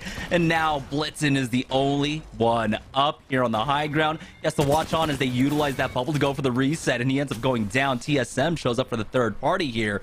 And now we're about to have another 3v3, TSM versus Tyson, but Tyson should be fully topped off. Getting down to nitty gritty, we see Hal drop the Seer ultimate, and that tells you that she's gonna get aggressive and easy shots. Red Shield's absolutely getting obliterated due to the flat line, and with that, we see him start to angle out. We see him start to catch an opportunity that they were able to create. 194 more, rips away one, and that's gonna be it. Tyson gets taken down, and we're down to 6 squads, because looks like Mike and Ike gonna join him in the lobby. Yeah, Renegades clear out that south side for themselves just in time as the ring is closing in. Intel are trying to apply pressure on the TSM here, but both of them actually have to worry, both teams, because the zone is closing in. Intel with that priority, though, won't be able to walk this one in, but it looks like that Skyward dive does not get punished, and now Team Intel might actually be on the back foot. We're getting a very classic circle here on the landslide area. Back when we had that big building here on the eastern edge, it is now gone, and we had fairly... often circles ending on that building. This time around, Renegades will go for the skyward dive of their own. You can see that Watson being set up there on the north end, but this high ground angle for Renegades, this is map knowledge coming out from them. What a beautiful spot for them to play here now on the slow side of the zone. We saw Renegades play that cave earlier so well, absolutely holding out multiple teams. I believe it was Mike and Nike that was the team that went down courtesy of them earlier, and now right back to their ultimate position here. They're comfortable, but for how long? Because with all that nade, with all that damage coming in, Pow Pow and Luda now going to be forced to play a battery. Madness has to hold off the push seemingly by himself, trying to connect with the Vault, as not only do Renegades want this position, but the opposition in front of them want it as well. A lot of fighting taking place up here right now as trades are going down. Razor for Cloud9, for Team Liquid as well. Renegades, can they actually take the advantage of this situation? Can they pick up a few kills? That's going to be Cloud9 going down in what looks like a 3 or 4 team affair. And there's only 5 teams now remaining and left in the lobby. Sykes is the only one up remaining here for Team Liquid, and he has been spotted out on that scan. Liquid will go down, and now this is Renegade's opportunity. Remember, they were in 3rd place. They were down by 8th place as TSM goes down, and here is Razor trying to reset for themselves. Razor versus Renegades for our final fight. 3v3 scenario here. Both of these teams fully loaded, and Razor sitting comfortable with all of that defensive utility that's being used. Sun gonna try to catch an angle. All they're looking is for that early damage to get aggressive here. There's only 2 teams remaining. It looks like Sang is actually take some damage, forced to now back down. The ultimate's gonna come in, but Madness is looking to take height. Madness looking to angle them out here. Meanwhile, Pow Pow is sitting over with Luda. So this is a 2-1 split, about to choke them out. Sang is aware of it. Excellent shots onto him, but even more shots coming right back. All the way down to his shields he goes. Sang gonna be forced to play that battery, but not for long, because Box OT ends up getting pushed. Pow Pow connecting with the Peacekeeper, but he's gonna go down as well here. So this might be a 2v2 action, but Luda absolutely dropping down with the card, cracking one, and now should be only one more left, not for long, because Renegades gonna steal game number 3 away. And this is massive. Our top teams are now trading away wins. Renegades, G2, and NRG. Our top 3 teams all have wins, but they were also teams that were basically in the top 3 or top 5 the majority of the games today. Renegades been playing lights out, yeah. They've been consistent throughout the first 2 games on World's Edge, and then you come out with the major play onto that game 3, and if they can carry that same consistency from World's Edge into Storm Point, there might be a chance where Renegades can steal this tournament away. They've literally been in it the entire time. It's been a 3-team race, and now the question begins is, was Liquid, TSM, maybe Complexity able to put up enough points to try to contend with that 3-team race? Yeah, and the middle of the pack, I believe they were, all sitting around 14, 15 points. With how heavily they were fighting, there might be actually a small world where they could have caught up, especially for TSM, who went down in about 4th or 3rd place in that game. So there is a world where now TSM are also in the fray. Could be in the top 4, could be even in the top 3. with how relatively early both NRG and G2 ended up going down in this game. For Esports Arena, these fights have just been getting away from them. It's been different teammates on Team Tripods who were able to clutch up. This time around, it was NICKMERCS. You can see there, that alternator reload. They try to punish on it, but it was so fast. It was just fast enough for him to go for that retell and finish that one off. Unfortunately for NRG, who were our lobby leaders in game number 1, they clutch up on this team fight win, but they don't get the reset as quickly as they needed, unfortunately, because the GA is on the wrong person. I'm still trying to figure out what gold is hidden under Landslide that has all this, everyone contesting for. You know, you have Tripods and ESA going at it for 50-50 every single game. Then you had that 14 party come in, and it was absolutely crazy. Like, what is in Landslide that everybody wants their hands on? Because it was so contested throughout that entire game 3. Yeah, it's the next map leaks. I think that's what everyone's looking for over in that regard. But yeah, that's gonna be it for game number 3. Let's go ahead and send it over to Yesa to break down our first half. And when we get back, we'll have Stormpoint for Series E right after this. Oh man, I love that one from Tony. What gold is hiding under Landslide? We got all the old prospectors out in San Francisco in the 1800s. They're all panning for gold there at Landslide. And I will say, hey, credit to Tripods. 3 games in a row. They have taken out Esports Arena. They have taken command of Landslide here so far tonight. Still waiting for that kind of big performance that would really kind of catalyze them here in tonight's competition, but we'll have to see. Let's check out, though, our champion squad. And also, a quick shout-out to chat for reminding me that it is Nathan and not Nafin. A lot of names for me to keep track of, and Nathan's name always reminds me of the CS Pro Naf. So a little confused there, but thank you for chat for reminding me there. Renegades, though, with a nice game here. 10 kills for the squad. Madness and Luda leading the way in that department. So a nice 22-point game. And we're going to have a great mix at the top of that Mobile 1 leaderboard as we get over to Stormpoint. Let's take a look, though, at our Mobile 1 high performance moment here as we wrap up the first half of tonight's competition. And it's Razor versus Renegades. It's the straight 3v3, and Razor able to set up with the Watson. They've got the generator down. The fence is put out here early.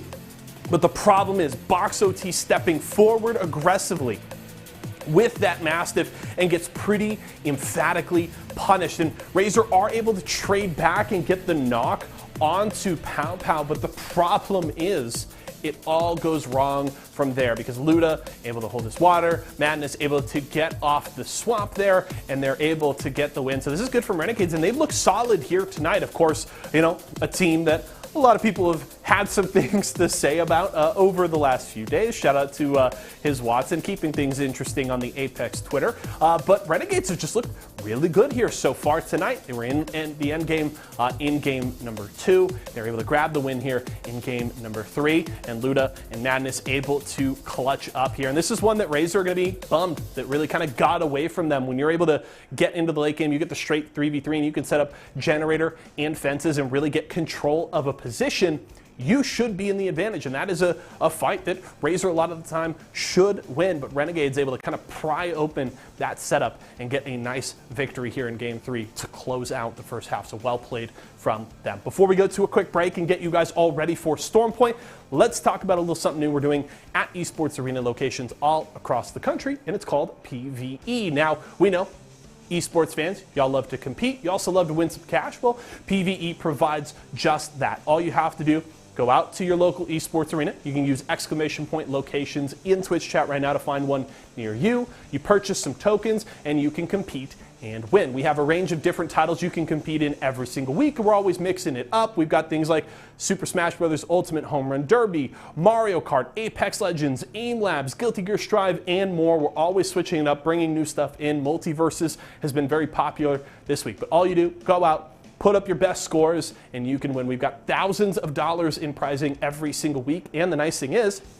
you can keep track of your scores online all throughout the week with live 24/7 leaderboard streams over on our YouTube channel. So go out, put up your best scores, and you can win. So make sure to head out to your local esports arena today and play in some PvE. Now, as we get ready for the second half. Of course, Storm Point going to switch things up. How our team's going to adjust their compositions. Are some squads going to be able to find form where they couldn't in the first half? My eyes are going to be on Team Esports Arena because they have suffered at the hands of tripods all night long. They're going to need to find something going here in game number 4 to really get them rolling up that leaderboard. They've got a lot of ground to make up. We're going to go to a quick break right now. When we come back, we've got game 4 on deck for you all. Jamerson and Wynot will have all the action when we return.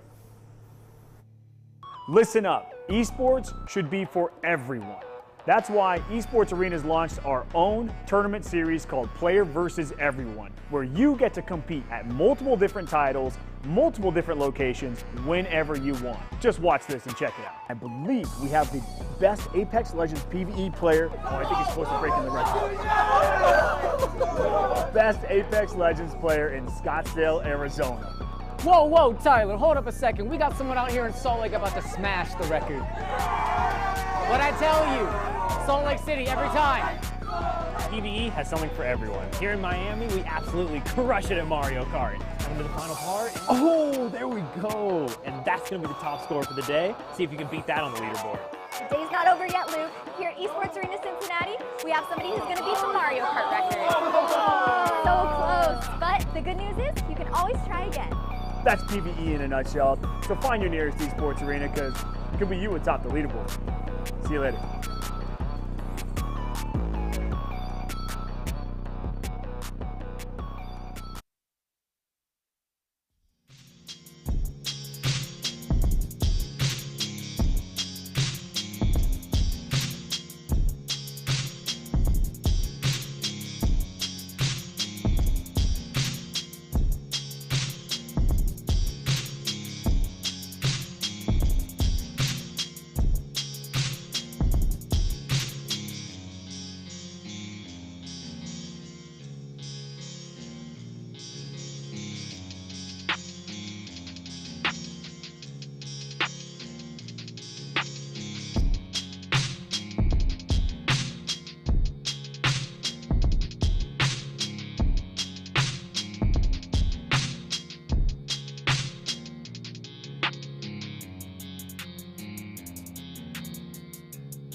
Welcome back to Series E. We're hitting the second half here, and before we get into our games on Storm Point, let's check in with the Mobile One leaderboard to see now who stands in the lead, and it is Renegades. Actually stealing that one away here in first place. I say stealing, but it was well-earned victory there in game number 3 that propels them ahead of NRG and G2, who, by the way, G2 are falling a little bit more and more behind now. 8 points behind NRG, and TSM with their performance, why not, in game number 3, propel themselves up to 4th place. Yeah, we talked about this being a 3-team race for most of these games here, but now you're starting to see consistency really starting to pay off, and Renegades and NRG have been so consistent. We need to see the same thing out of G2 TSM going into Storm Point. But so far, those are the only 4 teams that are kind of contesting for those top 2 spots. Everyone else really kind of playing for bragging rights at this point, because I'm not sure if I can see a huge run out of Razor, Liquid, and Tyson. I mean, they're about 30 points behind already, and there's only 3 games left. Yeah, only 3 games left, and to their credit, Razor and Tyson have been trying to play for the late game, playing for those positions. It's just sometimes these fights just kind of get away from them. Razor getting a top 2 finish there. If they can do that 3 more games in a row, I think they do have actually a pretty big chance. But it's going to be an uphill struggle, and you know what? How fitting is that? Because we are in one of the most uphill maps here now on Storm Point, dropping in. Let's join on board with our winners from game number 3. That's going to be Team Renegades.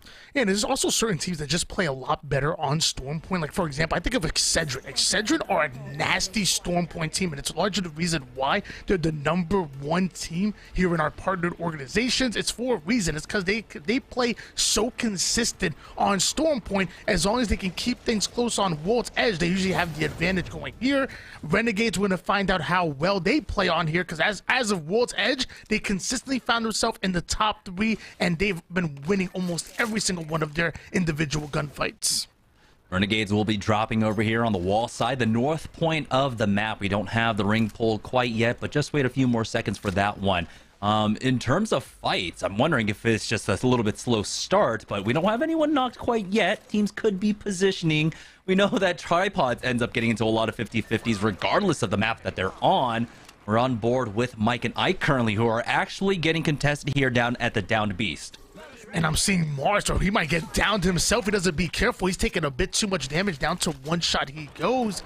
SSA still trying to loot up, maybe get involved in this fight as well. They're at the Downed Beast area, so at least 2 teams over here, maybe a 3rd one here soon. But SSA are looting up well, and I don't know if anybody tries to contest them, they're gonna have a hard time, including Mike and Ike.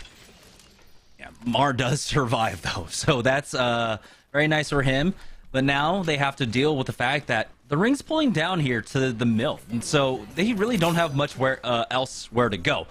In between them, well, they are currently in between SSA and Sentinel, so they don't have much options in terms of rotating and trying to find more loot. Basically, where they fight is where they're going to have to play the rest of the game, and they have 2 really strong teams ahead of them. Taking a look at NRG, one of our leaders in the lobby, one of our top teams in the lobby right now. They are over here at checkpoint. No teams currently around them, but Team Liquid are slowly making their way on over towards that side. This is actually one of my favorite end games. You see so much open space. The mill is so fun to fight off of, but not really if anybody has Downed Beast, and not really when Tripods are absolutely rushing you. And then they run into ESA again. How do Tripods and ESA keep contesting each other? At this point, I think it's a gentleman's agreement. They're going to continue to play out this 50-50 no matter what map we're on. If we go to Olympus, they'll somehow find a way into the first gunfights. Yeah, something's in the water here in Storm Point for sure, and also I guess on World's Edge. But CLG now looks like they were trying to rotate their way on up towards the mill side, but they're going to slow things down just a bit. Dimmy has been cracked. He needs to take some time to heal up at the very least, but hey, at least he has the purple. So the CLG squad, they have changed up that composition. This time around, they're not actually running the Bangalore that they've been trying to make work, and to more or less success here on Storm Point. They're going for, well, Seer Horizon. Yeah, I like Bangalore on the map just because there's a lot of open space that you have to try to play through, but in the Seer meta, how strong really is it? Everybody seemingly has a digi threat nowadays. Seer can give you that intel even through the smoke, so I'm not sure it's as strong as it once was here in this meta. Meanwhile, ESA trying to get as strong as they once were. They're going to bring back Reptar into the fight and try to get fully loaded. And the question is now, will Tripods continue to push them? As of right now, don't see them in sight. So a bit of a regain. Still 20 squads on the map. And Tripods actually find themselves into a totally different fight here. Yeah, it looks like they're just going to go ahead and take that INC Armory for Mike and Ike. They're still holding down inside of the Downed Beast. So I have to imagine that's NRG that are still above them. Sentinels might be rotating in. We had Believe Team Liquid starting to make their way on over towards this side, but this one should fairly end on the mill. Every team is probably banking on that one, but I don't know if you really want to try and get inside of the mill proper so early on. Hold on just a moment. NRG have been able to spot out Sentinels. They've already gotten one knock onto Lou. Meanwhile, Renegades fighting Prowlers, making sure that they're looted up. NRG looking comfortable here, already sitting up high. You have the triple blues here in the early game. Still 20 squads on the map. Meanwhile, round number 1 here was closing. We know these pro lobbies play a bit slower than the open nights, but as of right now, nobody really fighting. And Vizio trying to take the try, and they're ghost riding the whip. They might turn to Ghost if they don't be careful, because the shots are coming. Luckily, they're able to play off that Phoenix, maybe regain a bit. CLG putting the G7 to work immediately. And they were forced to hit the Kiki challenge there at the end, having to bail out of the car because they need the heals. Nano himself needs the heal, popping back on down, but CLG are trying to play that high ground off the Cenote Cave. They could just kind of just wrap around here, but I feel like at this point, they are looking for the fights. They want to try and take these fights. They want to get aggressive. The Seer exhibit on the other side has already been used, so maybe Nano might have one of his own. Dimmy does have an ultimate Excel to toss down to him if they need it at this point, but I think it's all about just buying time, trying to find an opening. After this exhibit goes down, we do have Vizio in the fight, and they ended up securing a thirst at least onto one. So now there's another knock, but for the CLG side, they haven't been able to find one of their own quite yet, but these longbow shots are still connecting. He doesn't even have a scope on it, but he's doing some decent work. Yeah, CLG trying to play slow and steady right now because they're not sure if they're committing to a 3v3 or into a third-party situation. Looks like Vizio having a longbow of their own, connecting shots left and right here. Vizio Sang able to get himself that purple shield. That's going to be huge. And now looking to push up as the scan comes in. Vizio looking to get that information, and with that might end up getting aggressive. We might finally see a hard commit here on Cenote Cave. Yeah, Mamba ends up finishing off Z-Dave, so that's going to be Team Tyson, our first squad out. And we're at 19 squads, Zone 1 finishing closing. This feels like an actual game. As I say that, though, AST ends up getting into a scuffle with Mike and Ike, already getting one knock. SlurpyG answers back, and Mike and Ike are out just like that. That was a team that was playing inside of Down Beast, but AST was able to make short work of them, as now Liquid are making the rotate out, and they've got the upgraded whip at this point. They've got the top down here with that Newcastle shield. Coming in with the Tokyo Drift. Doom, doom, doom, doom, doom, doom. But I've actually never seen a Newcastle Q on top of a Triton. But you know what? Drift right into the action he will, because that's some nice tech coming in.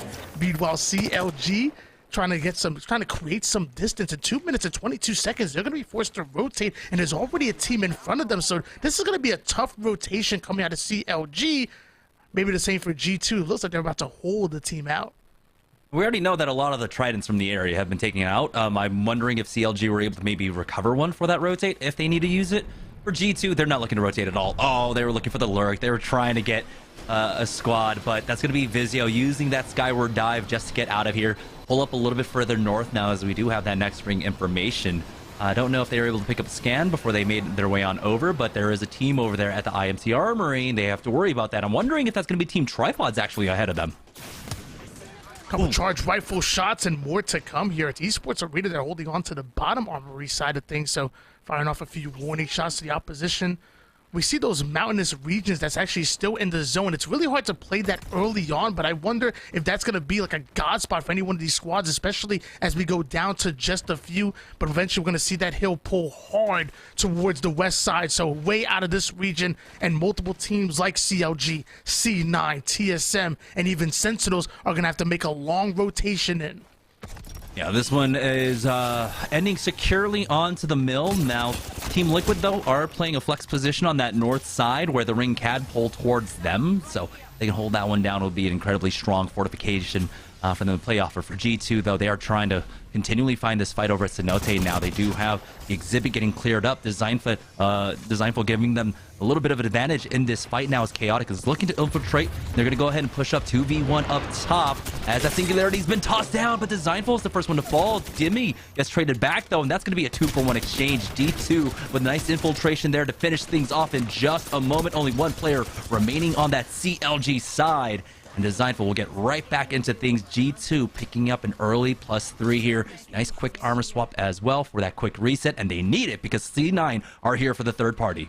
G2 very much known for getting aggressive in the mid and close range, especially when rocking the triple rollers like they were, and they're looking even just as comfortable even with Chaotic much here, but now I don't know how comfortable they're going to be with Cloud9 literally sitting right above them. But hold on, they take to the skies. They're going hard in for the challenge. They know that the zone is closing in, and they feel comfortable. Zach Mazer ends up being put down immediately, stuffing and icing out yet another one.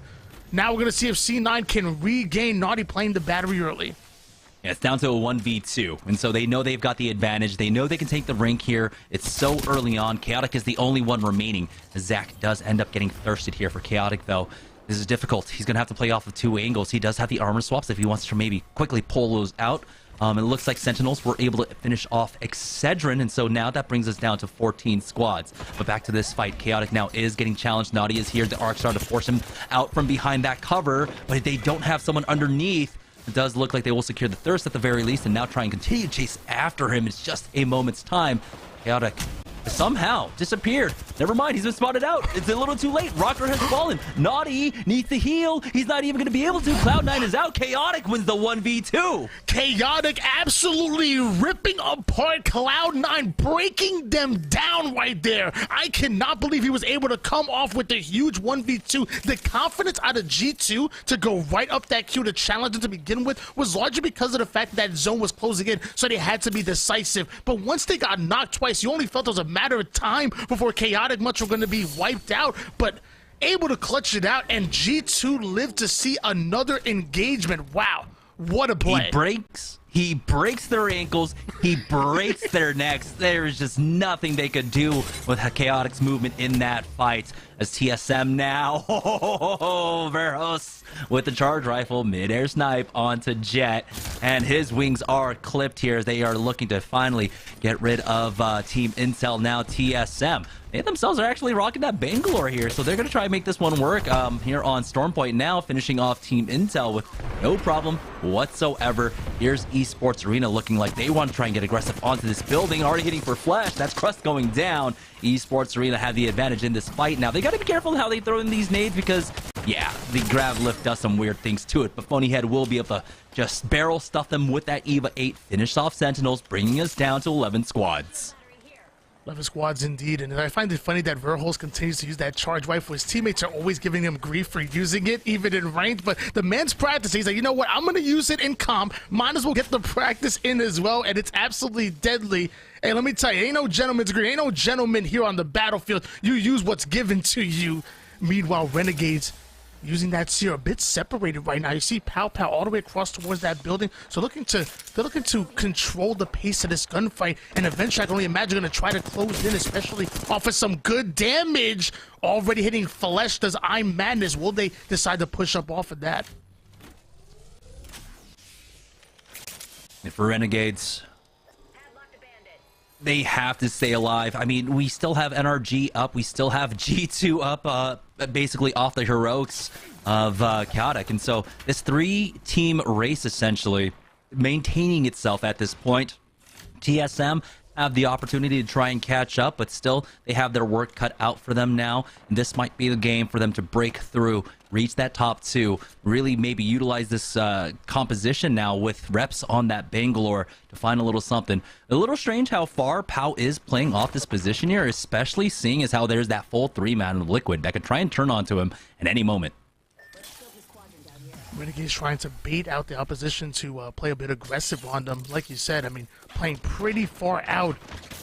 We're going to find out if it pays off for them. He talked about playing the mill early. Now with 11 squads remaining, looks like some of these teams are going to start to commit towards the mill here in the late game. And Liquid still looking for initial damage, but Pasta taking a bit too much, forced to back down. Luckily, they have that ultimate to try to gain some heals quick, but man, Liquid getting ripped by their opposition. They do at least have the interception pylon to play off of, so these heals go a long way for them. They're gonna have to clear this one out. It looks like they have been trading excessively and only have the blue armors to show for it so far. As TSM, looks like they've got another team in their sight. That's going to be Vizio losing out on Blitzen. And TSM in the perfect gatekeeping position. They don't leave themselves too vulnerable from too many angles. You can see it's just that entire southeast side that they all have to worry about. Charge rifle shots not quite connecting from whomever that is on the Vizio squad. As it looks like they will have to leave Blitzen, bleed out, get finished, and thirsted off. Now Razor ends up going down as TSM find more and more. Sung will be the next one to fall here, and they will be able to secure that thirst and take out Vizio, bringing us down to 9 in just a moment. Man, just because that G7 Scout is golden don't mean it's any easier to shoot. These shots are hitting for Hal at the moment, already having 598 damage here, 10 squads remaining, so hopefully we're going to see TSM feel comfortable over towards the Milford now, but eventually we know that zone is pulling out in about a minute, 22 seconds, and Tripods are looking to get into the next one, but they have a team right in front of them. We have Deeds already early onto the flank, already trying to angle out their opponents, but his intel comes in. That Seer ends up queuing him out, not only giving away his position, but also the shields, and with that, Deeds ends up getting ripped and put down. That's going to leave NICKMERCS and Gent by themselves. Only 2 players up. Can Tripods clutch it out?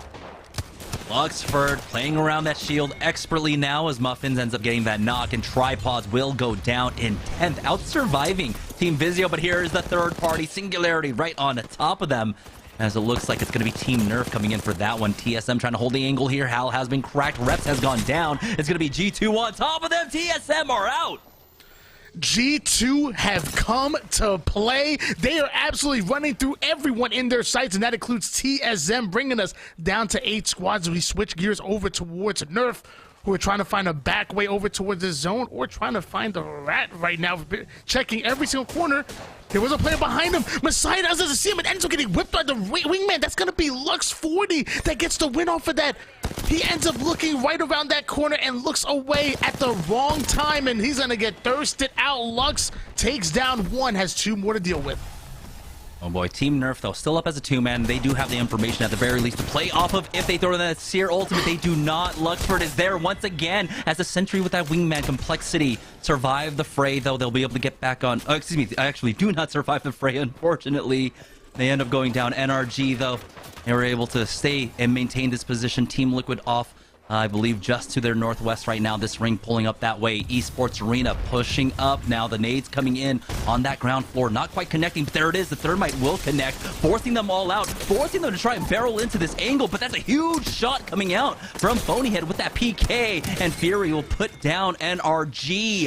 That's going to be top 7 for them. Renegades are happy to see that one as they go ahead and just retop off, and maybe they go for a challenge of their own, but they have to be careful. Again, Team Liquid have sightlines on them, but here it is, the poke out from Renegades, peek around the corner, decent damage as they go ahead and charge forward, but they lose out on Luda. But there's Pal now with the Eva 8. That's an easy spray down, and I say spray down because that's what the Eva 8 shoots like. It's so fast. Renegades now trying to stabilize, but you can see Nocturnal is looking to come in for the third party to finish things off. You made a bit too much noise here, and now you're stuck as a single player, and Liquid having a full trio. It's only a matter of time before Pow goes down.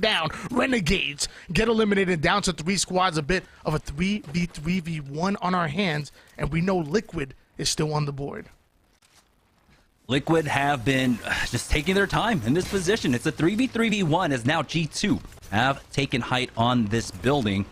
See that Team Liquid kind of have to give it up. They try to go for the challenge and they get punished for it, losing out on 1. Resulta with the 2-man spray down, taking him out easily, and now G2 are sitting on the verge of another victory. This could be their 2nd win of the day. This will put them clearly in the lead. As you can see, Born watching on from the side here. as they're trying to nade him out. Nocturnal is underneath them, so they still have to be a little bit careful in how they approach this one, and they can see that they are just clearing out the angles first before they make that push out. Pasta ends up getting res back on up, and looks like G2 took a little bit too long to try and force the issue. Now Nocturnal and company are back in things. And this is practically a real 3v3 because, you know, you obviously have a Vizio player that's ratting it out, but with no shield, only so much he can do to get involved with these fights. And now with Liquid starting to get aggressive, the wingman shots start to connect for Nocturnal. Switching gears over towards Pasta, taking the low ground, having to jump over the Triton here. And here comes that Gibby, all G2. They're ready to fight, but so are Liquid. And now we're seeing G2 start to work onto that Rat player as well, so having to deal with the 3 men in front of them and the Rat that's trying to get involved. G2 should be able to finish him off, but Chaotic actually ends up taking a lot of damage. There we go. Designful gets the knock onto Borden, finishes him off. Now it's a 3v3 here in ring number 6. G2 still have some utility to play off of. They've got that exhibit if they want to try and go for this push now. And honestly, there's no reason not to. It's the final fight. You've got that exhibit. You'll be able to play off that information. My big question is, does Team Liquid have it on the other side? But for G2, they are sitting pretty right now. They would probably want to swap off, at least on some weapons. The longbow still in the hands of Designful is not what you want in a final 3v3. Yeah, and I think Resulta still has that charge rifle as well, so really not the equipment you want to go in with, but luckily that Vault absolutely shreds from close range, and we're going to see maybe he can use that longbow as a shotgun if he barrel stuffs his opponent and absolutely hits. So we're going to find out G2 still holding on to the high ground and not yet wanting to commit. They're almost daring their opposition to poke their head, take that early damage, because the moment G2 are able to connect with it, they're going to drop and they're going to collapse. So G2 right now, very comfortable with their high ground until they get that early damage. And now round 6 hill is closing in, and both of these teams are going to be forced to make a move. Yeah, I'm trying to take stock of the nades that they have, but it looks like it's just Chaotic with that arc star, but it could be a crucial one now if he's able to just set that one down. Sykes does have that interception pylon, so no, that immediately just counters it itself, or Team Liquid playing off of that. We'll see if that Newcastle can go ahead and set up that wall at the very least to try and change up the angle, try and force G2 to try and focus him down. And the unfortunate thing is G2 don't have the tools to clear out the walls quickly enough. You need all 3 members focusing that one down, but we saw how low they were on ammo on the G2 side. I love this play by Newcastle, but it's getting ripped. And hold on, Designful's already starting to angle them out, and they weren't prepared for it, so the nades are starting to fall, but now Designful finds himself within the zone, and down he goes. Results are gonna go as well. So G2, they tried to play a high risk, high reward, but it doesn't look like it's gonna pay off. Nocturnal falls. Chaotic, can he pull off yet another 1v2 down to 1 shot? So I highly doubt it. Team Liquid able to flow on through our game 4. Yeah, not this time for G2. They will not get a second win, but it's another top finish for G2, while Liquid get a much-needed win for themselves to really put themselves in the running now. It was a 3-team race, essentially, with TSM kind of trailing behind, but Liquid was also kind of there in the middle of the pack. This win for them will go ahead and help them, possibly push them into about the top 4, maybe put them in the same running position as TSM. But G2 did an amazing job in this game of picking up a lot of kills, finishing top 2, and now they should have a clear lead. I think it's really easy for me to play like a Monday morning quarterback kind of thing, but I'm really surprised by that push by G2, because obviously if it would have paid off, it would have been great. But at the end of the day, there's only so much that Newcastle would have been able to do to gain that traction over towards the water, because he wouldn't by himself. The other 2 teammates would have still had to play towards the Newcastle, and he would have been fighting off a 1v3, trying to angle them out. So even though I love the Newcastle ult and the thought process behind it, I still think G2 would have had that advantage if they stayed towards the high ground. Now, I'm not sure if that zone was kind of forcing them off of it, and maybe they had to play a little bit earlier, but either way, Designful tries to go in for the flank, ends up catching a bit of damage that he wanted to, but eventually he goes down. Resulta falls as well, and that push doesn't work out exactly the way G2 wanted to, but still, big game. You end up getting second place. You were already sitting comfortably going into this game, so I still think it's a win for G2 as far as in the points department. And especially with how close that fight with Cloud9 came down to. Chaotic getting that clutch up in that 1v2 up against Cloud9. At that point, they were living on borrowed time. Everything they got after that was just icing on the cake because you're basically just playing off emotions at that point. The energy is so high, right? And you're just vibing. And so they're happy with everything they got afterwards. A top 2 finish with the kills that they got was absolutely crucial. Even picking up that last kill onto Borton. That final rat, right, in the final 3 squads was immensely crucial for them. So let's go ahead and check in with the ASO now as he tries to break down game 4 for us.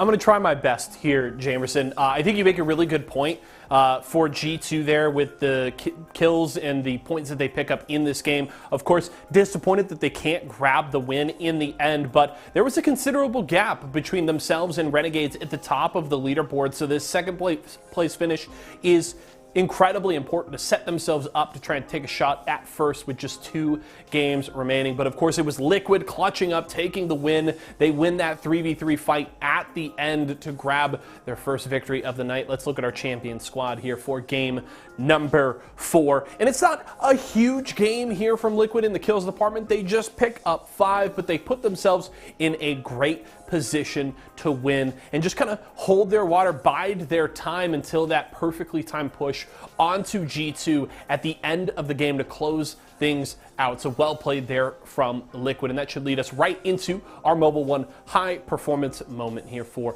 our 4th game of the day. Of course, 2 more remaining on Stormpoint, and it is the final push. So G2 trying to set up, but Designful just not in a great position here, right? So little cover for the peak. You have the zone creeping in on your back, and Liquid just able to get good team fire here onto both Brazilta and Design, and then ultimately picking up the final member here as Chaotic was able to get the knock onto Nocturnal, but it wasn't quite enough here, and just a good little tactical there from the Newcastle to block and the initial push here from G2, and then Liquid, they just really don't miss at the end. Chaotic able to get a little bit of a reprieve by getting up on top of the building, but the problem is Pasta says, hey, that tactical you just threw down, that'd be really nice to set me up to take your last bit of health, and hits his shots and cleans things up nicely. So well played there from the Liquid squad as they grab a win here in game 4. Now the question is how have things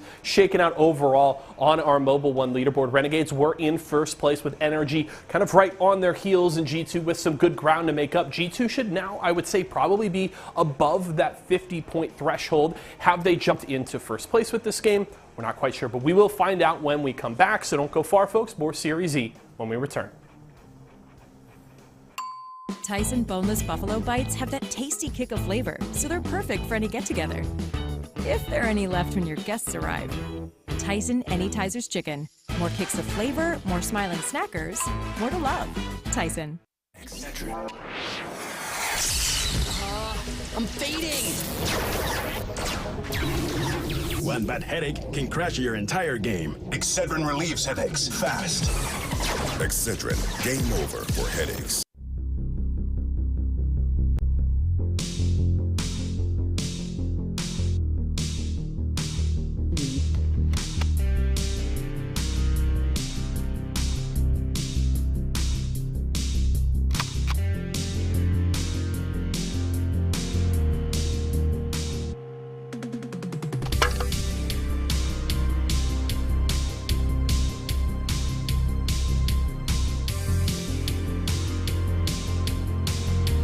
For nothing, baby. Let's get in there.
Welcome back to Series E, game number 4, our first map on Stormpoint with the way of Team Liquid, but it was another top finish for G2, which is going to make our next Mobile 1 leaderboard quite spicy. So let's go ahead and check in with that before we head into the next game. And now G2 find themselves in second place, only 2 points behind Renegades. So that win could have put them in first place.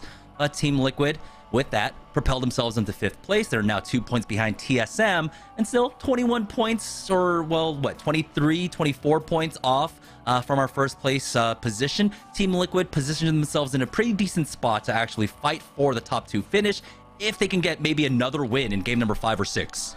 You're going to be really excited to watch that battle between Renegades and G2. Like, you know, if it ends up being like a 2 or 3 point race, you're going to go back to that game number 4 and say, wow, what would have happened if they would have got the win? And then even think about, you know, if they transition to ALGS settings where they play match point, again, you pass that match point threshold, that win matters more than anything. So G2, at the end of the day, are going to have to find a way to close these games out. And that includes a game like that, game 4, and hopefully one of these games in the next tournament, because as of right now, Renegades is still here to play. They're still looking to come out on top. You see TSM started to make some strides, so they might need a win if they want to hold on to their top 2 spot.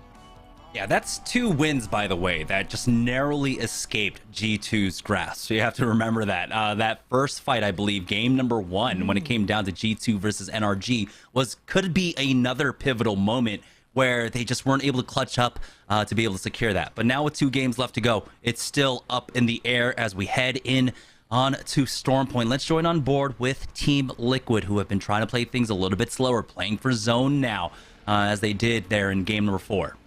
Team Liquid currently sitting in 5th place right now, just 2 points behind TSM for that top 4 spot. So Liquid very much in the conversation of being in the money here in this tournament, but it's also more than just the money as well. Like at this point, you know, you're talking about that bragging rights. You're talking about, you know, setting yourself up going into the Pro League and beyond. And this is some valuable practice for all of the teams, including both the pros and the partnered squads.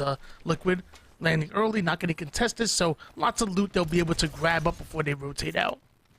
Yeah, not too far from Command Center there. They're basically over at Cascade Falls right now. It's just Nocturnal on his ones all the way up here on the north side. And that does at least net them that blue armor. SCLG now taking this fight. Mamba is trying to chase down, following after with that gravity lift. Spitfire Alternator is what he's going to work with as he challenges this building. There's a Valkyrie above him. Now, NICKMERCS ends up getting that first knock onto Dimmy, and it looks like things are falling apart for CLG as he finds one more onto Nano, and Mamba is the only one remaining.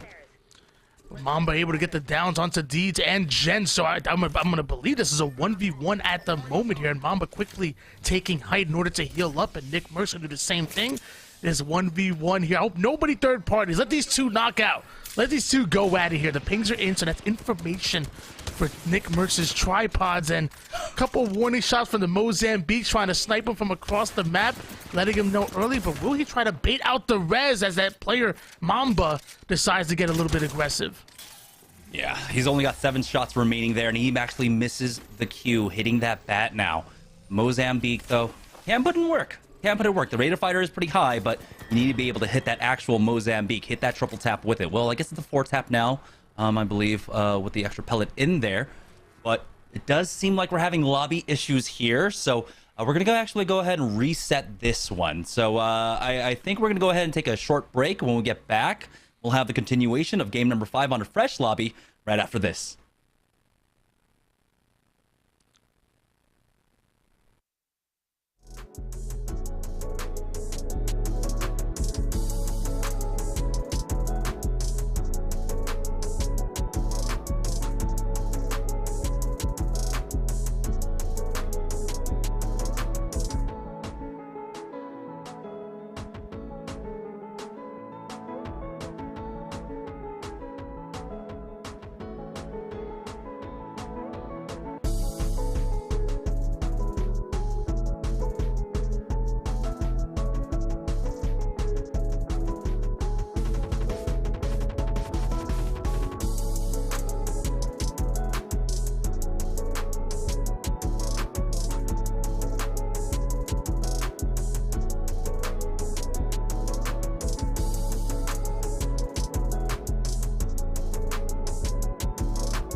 All right, welcome back, guys, to Series E. We had some difficulties there with lobby number 5, and we just had to reset it here and didn't want you guys to wait around for too long. And so our admins were able to get our teams in, and we should be ready to drop in once more for game number 5. We have 2 games left to go. If we can, let's go ahead and set the stakes one more time, taking a look at the Mobile 1 leaderboard to see exactly where everyone stands. All day long, it's been our teams trading blows back and forth, teams sniping away that first place position over and over and over again, and it is currently Renegades that are in first place, but it's only by 2 points. G2, who have been amazingly consistent tonight, 2 top 2 finishes, a win as well under their belts. Yeah, G2 sitting in second place. NRG rounds out our top 3. And don't forget about TSM and Liquid sitting at about 40 and 38 points apiece, trying to make their way into the top 3 as well. So it's been really exciting to watch all of these players go at it. Renegades with their consistency. G2 always being so close to pulling off those wins, only a matter of time before they get one. And NRG with their map knowledge, and they're always a defensive placement. It's been really fun to watch. Yeah, this has been some of the best that we've seen out of Renegades so far. I'm hoping that maybe this is something that'll translate once we get into the Pro League for Team Renegades to see this kind of consistency, to be able to see this kind of play. Of course, things are... you have to put everything into context, right? This is preseason. This is before ALGS. This is where teams are still trying out roster swaps. We have a lot of unknown factors in that regard. But for right now, I'm loving what we're seeing out of Renegades. I am as well, and I have had confirmation that if Chaotic Much wins another 1v2, he's getting a raise and a year extension. So let's not forget about that. We just need one more 1v2 for Chaotic Much. I know I'm rooting for him, but not. It's been really fun to watch these pros go at it, and we're talking also valuable experience out of our partnered squads. You see Team Razor sitting in 6th place right now, looking to make some wave. Team Excedrin, who by the way is 1st place in the entire league out of our partner squads, currently sitting on that right side of the leaderboard at 13th place. So that might create some movement in the overall leaderboards out of our partner squads. Let's not forget about them. Yeah, this is a pretty rough week for Excedrin. If we can look at the cumulative leaderboard for Series E, because they were sitting at top and they were up there for a while, but the thing is that lead slowly got eaten into week by week by week, and now Team Nerf find themselves only within 45 points. There is almost a similar difference between Nerf and Team Intel, so it might just be between Team Nerf and Team Excedrin about who can finish out on top. But we still have 3 more weeks of competition after this, so there's still plenty of time for movement. Right now, though, you're looking at teams like Vizio, Tyson, that are both on the bubble here, along with Team Intel. So they're all well within reach of each other, and any one of them could be forced to play in our relegation in our qualifying matches. Yeah, for the rest of the season, I'm going to be really keeping my eyes out on that triple deadlock by Nerf, Intel, and Vizio. I'm not talking about the one from Naruto. I'm talking about Nerf, Intel, and Vizio, who literally, you're talking about one good week away from stealing that number 2 spot, or maybe Nerf able to create some distance between them and the rest of the pack. Definitely keep an eye out on those 3. And like kind of mentioned, Excedrin, you might have a little bit of a lead right now, but everybody's trying to claw their way back into it, so don't get comfortable. Otherwise, you might get slept on. And for Razor, this is a good boon in terms of momentum for them, because they are currently down at the bottom of the leaderboard. So hopefully they can try and play off of this at this point, and maybe carry that on over to the next 3 weeks, because right now they are 100 and some odd points, a lot of points behind that kind of threshold there to make sure that they avoid relegations. But if they continue to play like this, there's definitely a world where they can see themselves in the top 3. But here we go, finally heading into game number 5. We are in Legend Select here for Series E. We will join on board with Team Liquid, our winners from game number 4. It wasn't the prettiest of wins. They only ended up getting about 4, maybe 5 kill points, I believe. It was a 17-point game for them. But again, they play for consistency. They play for the late game. And it seems like we might be joining on with a separate squad for game number 5. Yeah, it's going to be SSA, because we actually just got news that Snipe Down is coming in and subbing in. Tech is coming out. Snipe Down is coming in. Welcome. You know, I come from the Halo community myself, so we've been enjoying borrowing him from you guys. But let me tell you, it looks like he's coming home, at least, well, maybe in the long term, and at least in this tournament, joining SSA. Yeah, so dropping in SSA, actually living up to their name. Literally living up to their name now with Snipe Down coming on in, and we get our big ASS memes coming in. But it does look like they are getting contested, and they're a little bit slower on the drop here. You got all full 3-man. That's going to be Mike and Ike going into the down beast. SSA are going to play from outside in. And he's not the only sub coming in. I'm hearing that Nightswig is going to be subbing in for 100 Thieves as well. So we got 2 new challengers appearing right now, and hopefully it's going to make some changes in that leaderboard because 100 Thieves on screen right now. And of course, Nightswig rocking the Octane. Haven't seen him in comp in quite a bit. Okay, we got like the classic controller demons coming in. This is going to be fun. I always love to see Nightswig in. I mean, I guess he was kind of just feeling, you know, a little bit antsy. He wanted to see actually get in on the competition instead of just doing watch parties, and I love to see it as we get our first look at the ring. We saw there in game number 4 that the action did slow down. 19 squads at the end of round number 1. And so it is a drastic difference from what we were seeing on World's Edge, where it was like 15, 12 squads at the end of round number 1. So I'm glad that at least the pace has slowed down just a bit. And that zone pulling in a bit north over here, but a little bit centralized towards that Cascade Fall. So really pay attention to that, and also pay attention to the contest. Last time we saw Tripods and CLG both landing here and fighting it out hard, and end up being a 1v1 between Mamba and NICKMERCS. And if NICKMERCS gets that 1v1 again, he's going to feel real comfortable because the man got himself some purple shields, but it looks like CLG aren't comfortable with that. They might be rotating out of this situation. They're trying, but NICKMERCS and gentrifying, I don't think they're going to try allow it at this point. They have chased them all the way on over as Sentinels over here on North Pad. SSA, looks like they might have been able to isolate out Mike and Ike. You can see Slurpee going in from that left-hand flank as Albralele gets some decent damage off there. It seems to have 2 players inside of the building now with a quick armor swap on 1. Albralele just spamming that angle as Slurpee has taken damage. You can see that Albralele will start moving on over to try and cover him. Armor swap for him there. That's the blue gone though, and so he's playing with 25 HP less as the exhibit has been utilized by Mike and Ike. And SSA now finding the openings. Big damage out, but Albralele gets flanked. And you see SSA trying to create some opportunity here, really spreading out and surrounding their opponents, hitting them with the Bulls triangle offense. But of course, it's Tyson. They're looking to get their teeth in the mix. Mike and Knight coming in with the beautiful shot. The flatline wizard coin. Now has to whip out the G7s, able to stay alive. SSA end up getting eliminated. You're bringing the reinforcements just to get knocked out in 20th place. But now Tyson trying to bring us down to 18. Yeah, they have their exhibit as well as they try to chase after. Z Davis has lost sight of his target, but a nice ping from the team will allow them to get the knock from onto Wizard Coin. And so Team Tyson were slow on that lurk, but they do succeed at least coming in for the third party. We'll see if they can get the rest of the members of Mike and Ike, but it does seem like they were able to back away into the downed beast. But will they be able to find an exit? That's the big question. Or will Team Tyson be able to hunt them down? Mike and Ike already losing a player here and turned into a banner quick. Not sure if they're going to give up on him just yet, but they're already creating some distance between them and that banner. 73 seconds on the clock, and Mike and Ike might be rotating towards that zone and not looking back here, playing out the rest of the game as a duo. Yeah, moving through the north side, Mike and Ike do have to be careful. Sentinels should be in that area, as it looks like Tripods back here at Cenote Cave, and might be a second pass at this 50-50. The exhibit has gone down for NICKMERCS. He spots out one, answered in kind on the other side. And so, oh, unless Mamba just gets caught out there. NICKMERCS with the 30-30 lays into him, takes him out, and now Tripods have the advantage in this fight.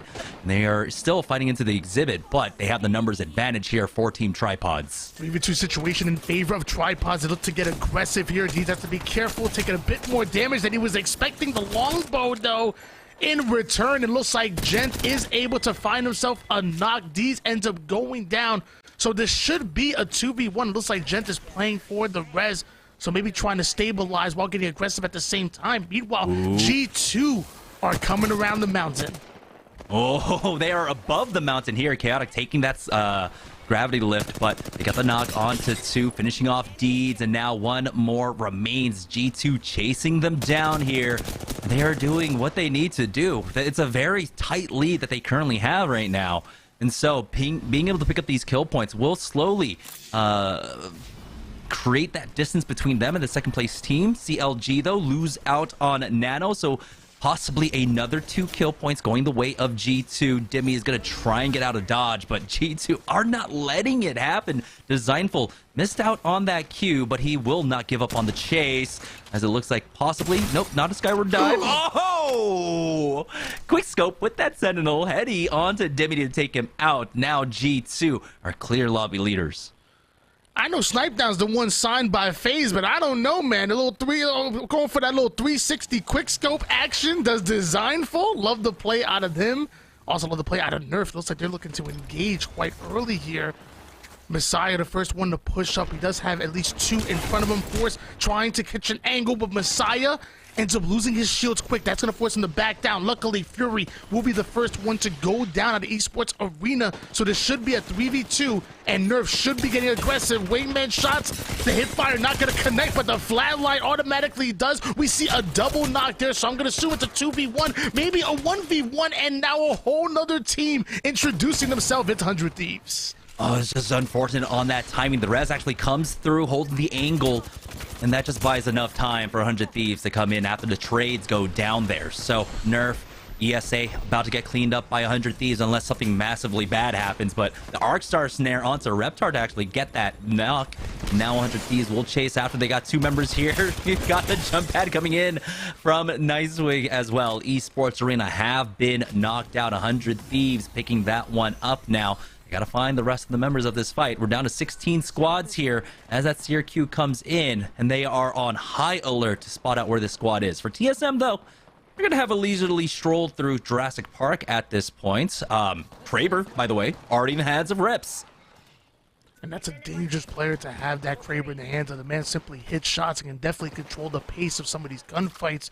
Take a look at the zone here. We see Sentinels trying to fight their way in. NRG most likely going to be trying to hold them out. So not much space for Sentinels to really work with to try to get within the zone when you have NRG and then even Razor watching all of the entrances towards the hill. Yeah, Renegades once again having that center zone position, but they didn't really have to move far for that one at all. So nice little priority rotate for them. Big question is, how will they be able to play off of this? They don't have, they don't have a Watson like we saw coming out from other squads. So they have to be careful in their trades. Right now, though, Madness does have 4 bats and 9 cells, so these trades can be quite effective for him. He doesn't really have the long range, though, with that Volt on an SMG. You don't get the full damage out at certain ranges, and a lot of the poke that he's doing, it's going to be at about 50 meters. So that's where the headshot multiplier actually drops off. So that's why I prefer to always go for like something like the R301 or the flatline if possible, if I'm looking for those kinds of trades. Yeah, Renegade's definitely trying to play really close range. I mean, yeah, you talk about the Volt and the Eva combination to really getting rid of that AR. Meanwhile, Pow Pow going to try to do some damage from long range with that 30-30. And yep, try to do the same with the G7 3X connected gold light mag. He's feeling good. That G7 tends to hit hard, and they're perfectly comfortable within the zone. The question is, can they hold some teams out? Yeah, they're playing on the north side of where basically this ring is going to close. They do have another team up there, so it's the slow side for complexity. With the ring pulling up pretty far north for this angle, they don't have too many teams that they have to worry about. Sentinels would have been one of them, but Xenox has bled out, and they were never able to recover him here. Trying to rotate around through the zone. They do have options, but it looks like they're just trying to wait things out. The zone will close, and it seems like they might actually be safe in this corner. It's really hard to tell. But for TSM, they are making their way in from the southeast side, just coming out from Command Center, as they do have pings down. And I don't know if that's a position they want to play or if they actually spotted out a squad, but it looks like Imperial Hal does end up finding one at the very least. They can hold on to this high ground angle for now, and then decide on how they want to rotate, but it looks like NRG, they're not worried about rotating here, they're worried about taking a fight. Newcastle, the Q is down here, so trying to find some kind of cover to push into NRG, but NRG doing a great job of being patient. Patience not just a virtue, it is a weapon. NRG obviously know how to use it. Meanwhile, Liquid holding height with the charge rifle. That's what you want to see. Connecting for the 72.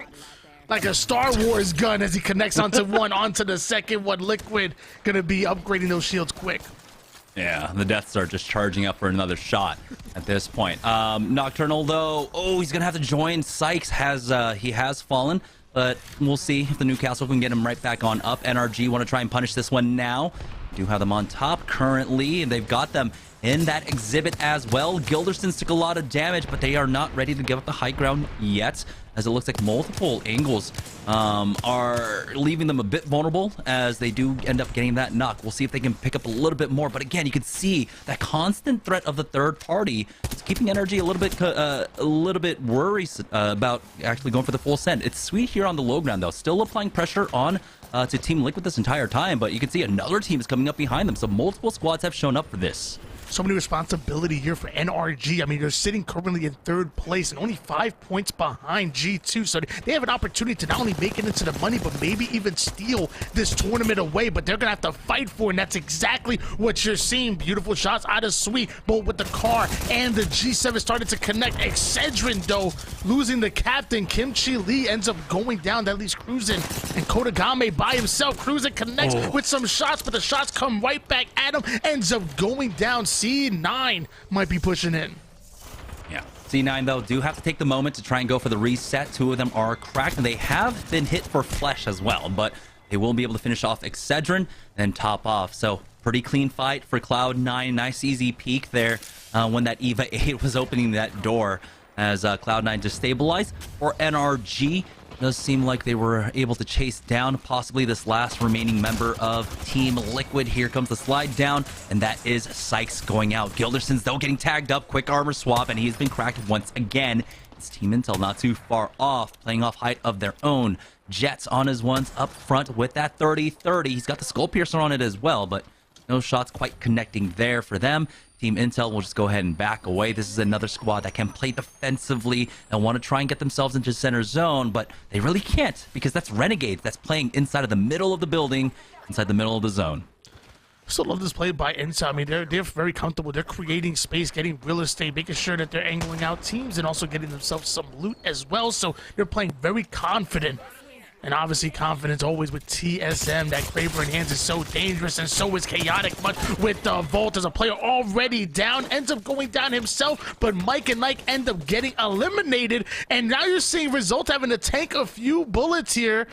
They're getting griefed. And it looks like it's NRG that's pushing forward, so already at a 3v2. I'm not sure if they're going to be able to get their teammate out. This is a very important fight. The second and third seed going into this game number 5. NRG are trying to chase after them right now. Nice shots coming out from Nathan there. They will not relent on the pressure. Designful has fallen. NRG on the verge of knocking out our first place squad currently.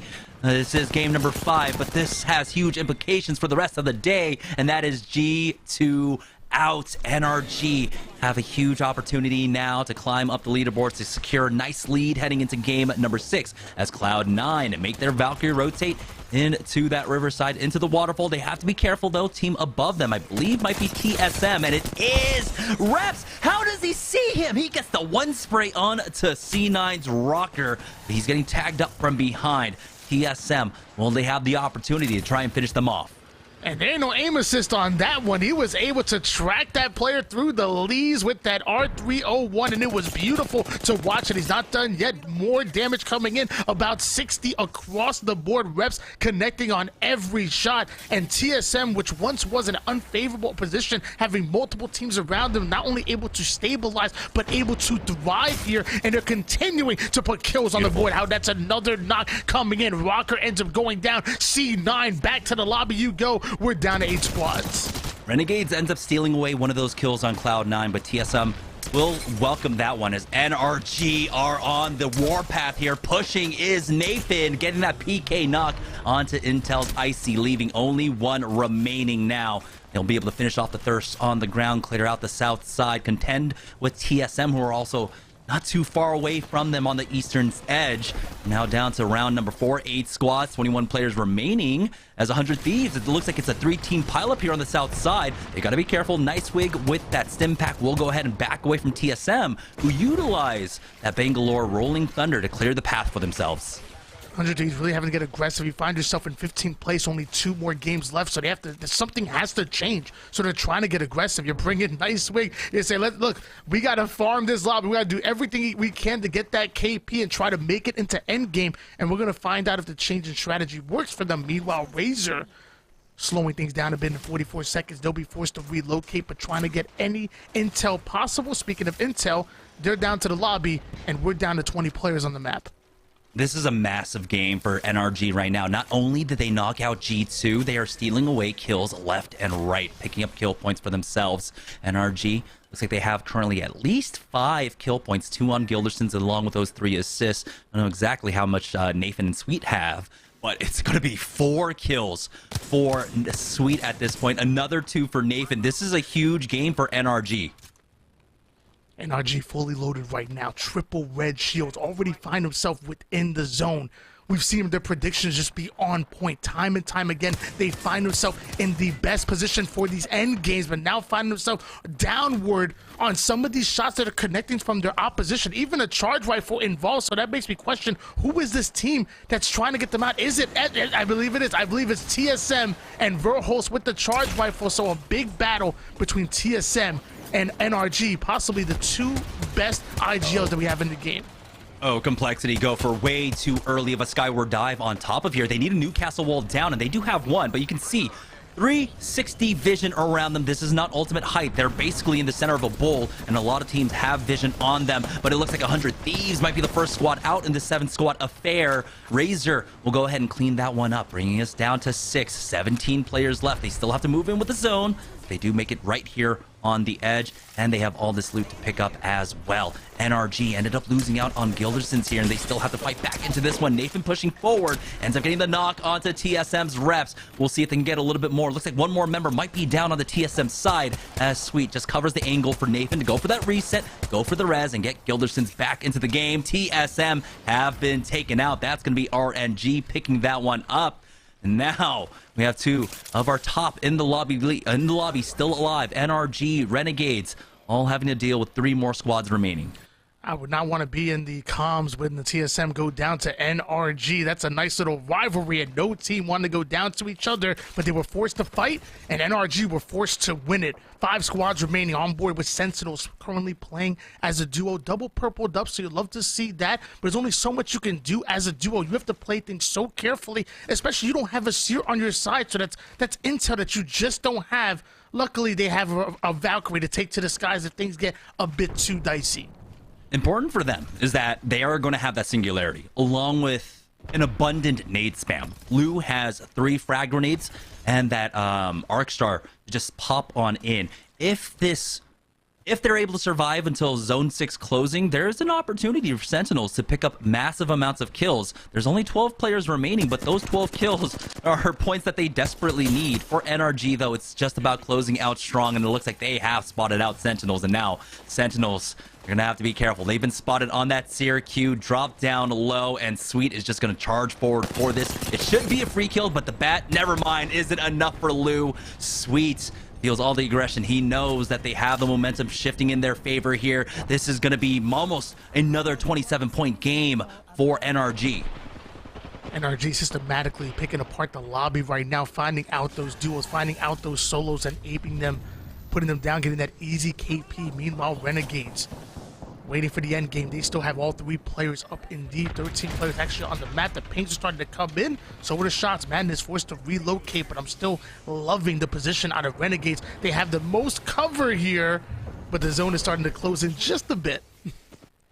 Razor still up as a full 3, and they have control over this building for the time being. They are getting contested on the outside, and here's the swing on out. Narrowly missing out on the knock, but the flank comes out from NRG. Gildersons gets the clip down onto Box a T, and almost no issue there in clearing out Team Razor as Complexity are getting pushed on. There is the singularity, there is the nade spam as well, but they somehow survive, dropping down into the building to try their best to survive, and they have to be able to survive. As you can see, huge connects are coming out. Complexity trying their best to back away. The singularity brings them back on in. Renegades have lost out on POW, but it's NRG coming in for the third party, stealing away all these kills. that Horizon ult getting so much value. They're sucking in the defense of their opponent here, and they're not done. Guild absolutely ripping apart the final player of Renegades. That's going to be elimination there, and we're not done. We switch gears over towards Sweet, who's hunting down yet another one. Just like that, we're down to just 2 squads remaining, and there's only 1 player left in Sentinels. The 360 go for a bit of style as NRG steal away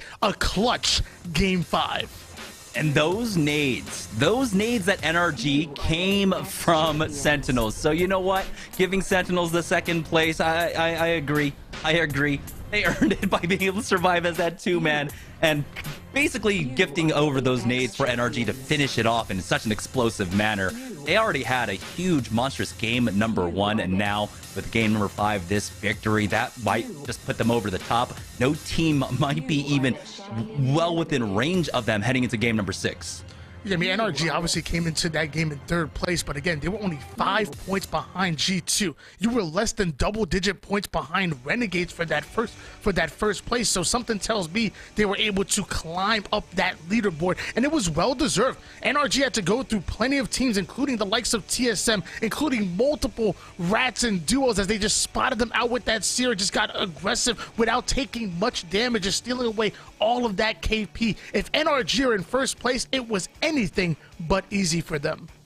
Yeah, for NRG though, now it's all about surviving. Game number 6, you just make it to the late game once again, and that's what they've been able to do. Our top squads have been amazingly consistent throughout the day in being able to secure multiple 3, 4, top 5 finishes throughout the day. And so it will still come down to the wire, but they at least set themselves with a nice big buffer after just a monstrous game number 5. Let's go ahead and send it on over to Yeso before we get into our final game of the day. Yeso, go ahead and break it down. Oh man, that NRG endgame, just hunting down everybody in the lobby, cleaning up every squad that they could find. They were taking just about every fight they possibly could and winning them all. NRG dominant in that late game, and they pick up for themselves, look at that, 19 kills, a 31-point performance from NRG here in game number 5. And you already heard Why Not and Jamerson setting it up, right? Jumping into that big lead, add these 31 points on top of what they had going into game 5. NRG, they have their sights set on a possible triple-digit performance here tonight. They may fall a little bit short depending on how Game 6 works out, but NRG, impressive here tonight. Nathan has the squad going on all cylinders, Sweet as well. Guild looking very confident and very poised in those late fights, and NRG are just looking so damn good right now. Let's look at our Mobile 1 high performance moment, and it might just be this kind of nice little highlight reel of an endgame as NRG, they push up to the roof, and Guild just doesn't really miss. He's got the 1X on the Volt, absolutely beams Luda on the roof, and then it's just Sweet and Nathan hunting down the rest of these members, and it's just Crust here at the end. Unfortunately, down you go, because guess what? You're in a 1v3, and it's not just any 1v3. You're 1v3 versus NRG, and you're going to be hard pressed to win that, let alone even get a knock. So they've got the info, and that's good job from Sweet there, using the heartbeat sensor, saying, hey, okay, we've got one player here, we've got one inside, let's go quickly finish this off, and we already have the information, know exactly where this last player is on Sentinels, so we can quickly jump from one to the other, close out the game. So good job there from NRG, and I don't know, one game left. I mean, somebody's going to have an incredible performance to try and catch up to NRG, and I'm not buying it. So NRG may have just secured first place for themselves with that performance. And we talked at the top of the day about how, you know, they won last week, but it was that really tight run to the finish. We went into game number 6 last Wednesday with 5 teams well within reach of first place overall, and NRG was just able to squeak it out at the end, finished with 62 points overall. Now they're already well past that threshold, and the question is, can anybody even come close here at the end? We'll find out here in just a few minutes. We're going to a break right now. When we come back, we'll have our final game of the day.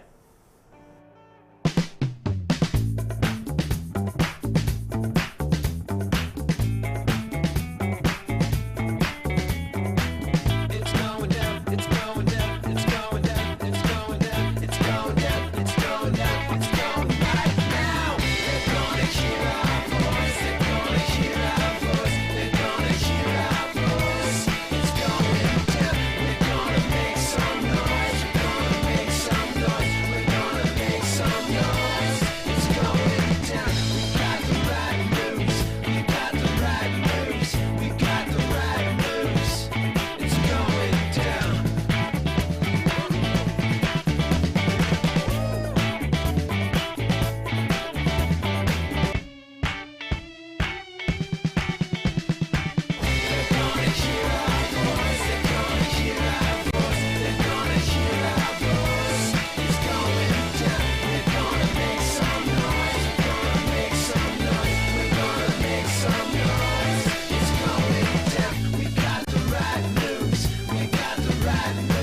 31 points.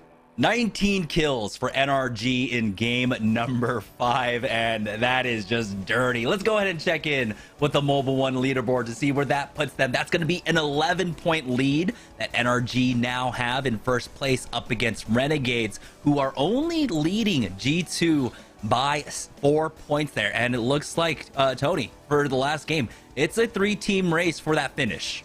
And it's been a 3-team race all along, really. It's all about that consistency. And as of right now, NRG, Renegades, and G2 have been the most consistent squads in this tournament. But the one thing that I'm absolutely shocked and flabbergasted right now, if you go back to the face cam, you can see it in my face that I cannot believe that NRG is at the #1 spot right now. That is crazy. I would have not guessed it by that. I mean, by that last game, honestly, I would have guessed maybe 3rd, maybe 4th, but 1st place. Wow, incredible. Yeah.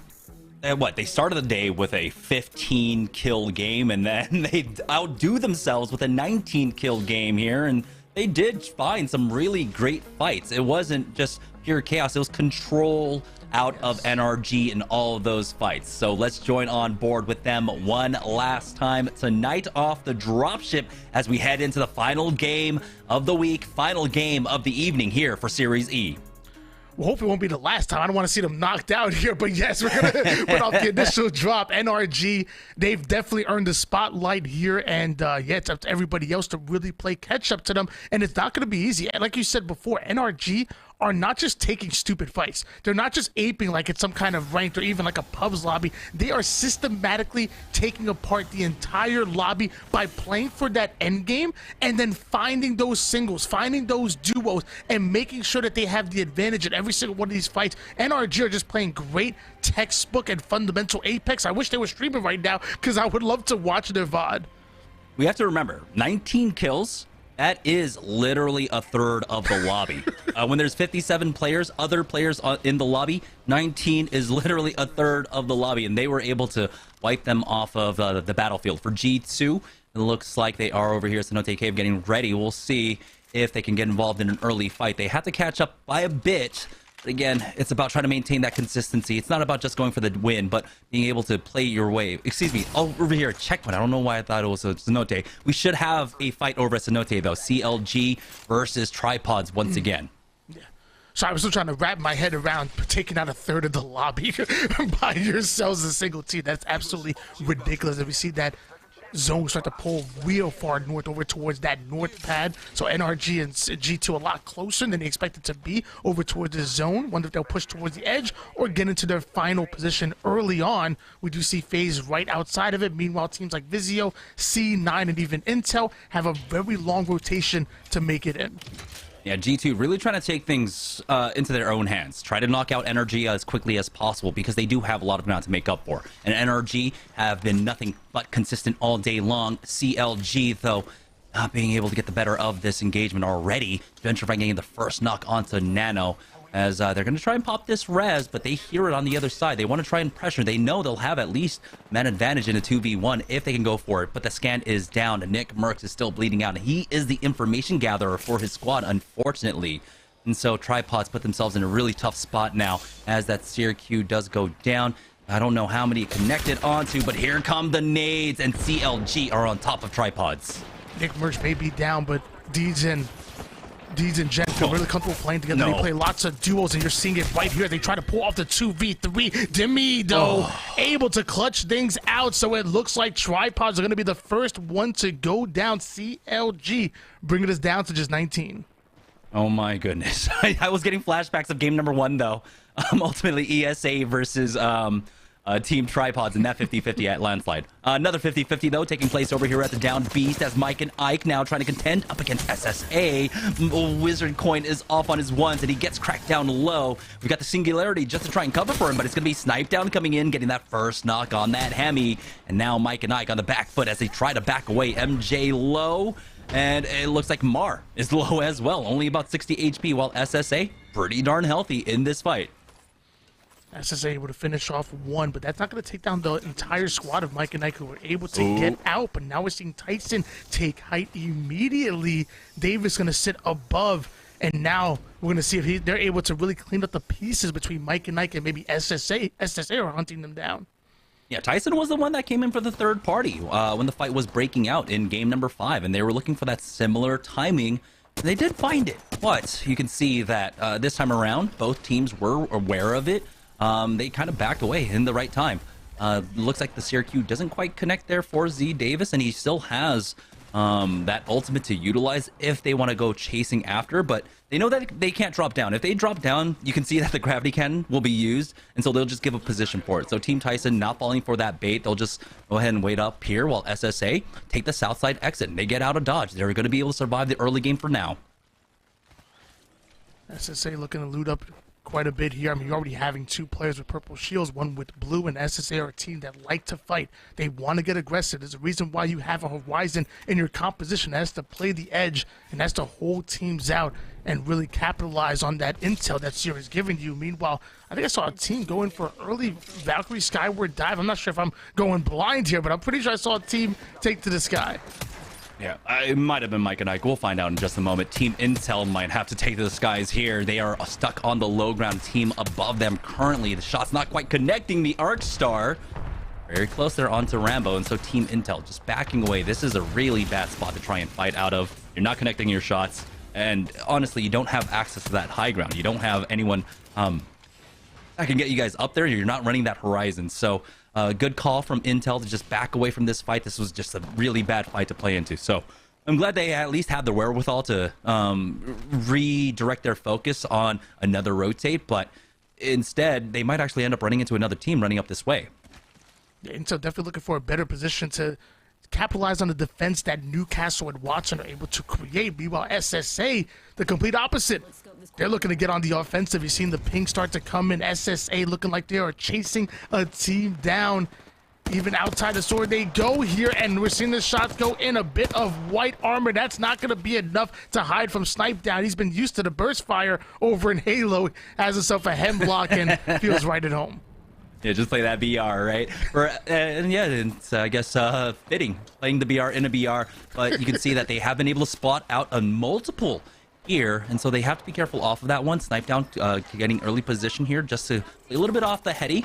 But they do have the crossfire set up on the other side. You can see that all 3 members are over there. Nice Syracuse spots out one, might have canceled a heal, and now he's going to push forward. A little bit caught off guard and lost in this engagement there as they were not inside of the building proper. Slurpee does end up securing that knock and that thirst onto Mar, though. The nades coming in. And looks like it's Team Tyson trying to fight up against them. Tyson playing the trenches right now, doing a great job of staying alive. Eventually should find himself in a more favorable position. Love that position out of Free You. Meanwhile, we're seeing SSA looking to cheek away at the damage, looking to chip away at the resources of their opposition, maybe to try to create some opportunity to push up here. But so far, both of these teams just kind of angling each other out, just trying to be a bit annoying and also checking, making sure there's no third party coming in. Yeah, this is just such an odd fight that kind of... Joey Blackout ends up taking out Bralele, and he wasn't even expecting himself. That's going to be a 3-tap out from him, and now Snipe Down and Slurpee have to hold the angle. They might have the Grav Lift to try and get Bralele behind cover, but they might actually just have to use it for this fight. Nice angle being held by Snipe Down there, but it's not quite enough damage here. So now Slurpee G starts chasing forward. The 86 got the crack as the trade down comes in, but he's still connected with these wingman shots. The 35 onto the legs there. He needs a little bit more, and there it is, getting the knock onto Joey Blackout, and now SSA in the 2v3 cleans up Team Tyson. Now they're left to recover Bralele and get him back into this game. For NRG, though, they find the fight over here at the mill. Slurp looking like Steph Curry the way he was hitting those shots, and now we have Nathan taking immediate height. The Havoc started to connect, absolutely ripping apart that Valkyrie. Down to one shot, he goes sweet, comes in quick for the bait and switch. Have to deal with the singularity coming in, and now there's just one more player. Peacekeeper coming in. G2 ends up going down, and that is going to be huge for NRG. NRG need to try and back away, but that singularity keeps Gilderson's down, and CLG picks up that first knock. Now, NRG might just be able to back away from this one as a 2-man and just try and out-survive. But you can see CLG are going to go ahead and chase. That's Nathan falling, and so that leaves only one remaining for NRG. They might have dealt with one of the top 2 squads, but there was a third also in the running for it. So now it's going to be up to Sweet to try and survive, try and secure that first place for his team. Nothing is set in stone yet, and so Sweet understands that. He backs away to try and keep his team alive. This has to be the worst timing for NRG to have a bad game here. I mean, obviously you have the lead so far going into it, but you have teams that are coming in, and Liquid trying to get in here, blowing up every single Watson fence that's coming in. Sentinels immediately taking height, raining down those grenades, forced to play a bad. We slow things down, but Sentinels still looking to hunt, and that Thermite still catching some numbers. NRG are knocked out now. The only team remaining here in our top 3, it's going to be Renegades looking for that last game finish. If they secure another top 2 with some kill points, they might actually be able to steal that first place position away from them. We'll keep an eye on that. Sentinels losing out on Lou here as Nerf finds that first knock. Of course, it's Messiah on the front lines finding that one. Forsey going for the challenge now with that PK out. Hits for a flash, gets the knock onto Sanox, and that Sentinels knocked out. Looks like Sentinels might be ending this tournament in last place, so not the tournament they were looking to see. They got into a lot of 50-50 gunfights, and sadly some of them just didn't go their way. Nerf hoping that this game goes their way right now. They're looking to make some headway onto the leaderboard, not only in this game, but also the cumulative for out of the partnered squads.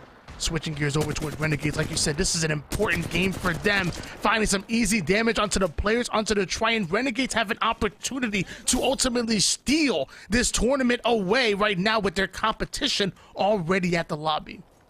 And we haven't been able to even talk about the ring, but the simple fact that Renegades are holed up in this position on North Pad, we had a lot of teams rotating here as well, pretty much indicates that the ring is pulling up here. And so that's going to be important. You can see that 100 Thieves playing off of Goku's ship. Well, there's multiple Goku's ship up here on the north side, but that's what I like to call it now instead of just circle ship. That one sounds a little bit weird to me. So yeah, I think I'm solidly set on calling this Goku's.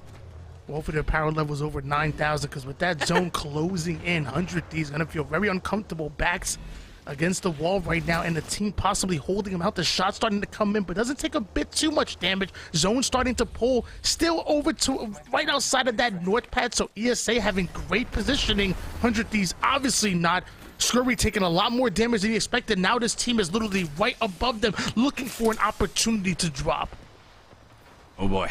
It does look like the Valkyrie will be able to hit that bat, but as he goes for another peek, takes some more damage. He needs to heal up once again.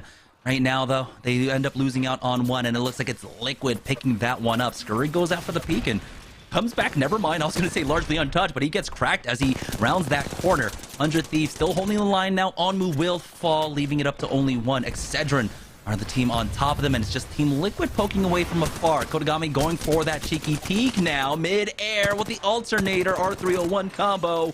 Is it going to be enough? It will, as 100 Thieves get taken out. Big win by Excedrin. They've been having a tough tournament so far, but a bit of a regain here in our final game.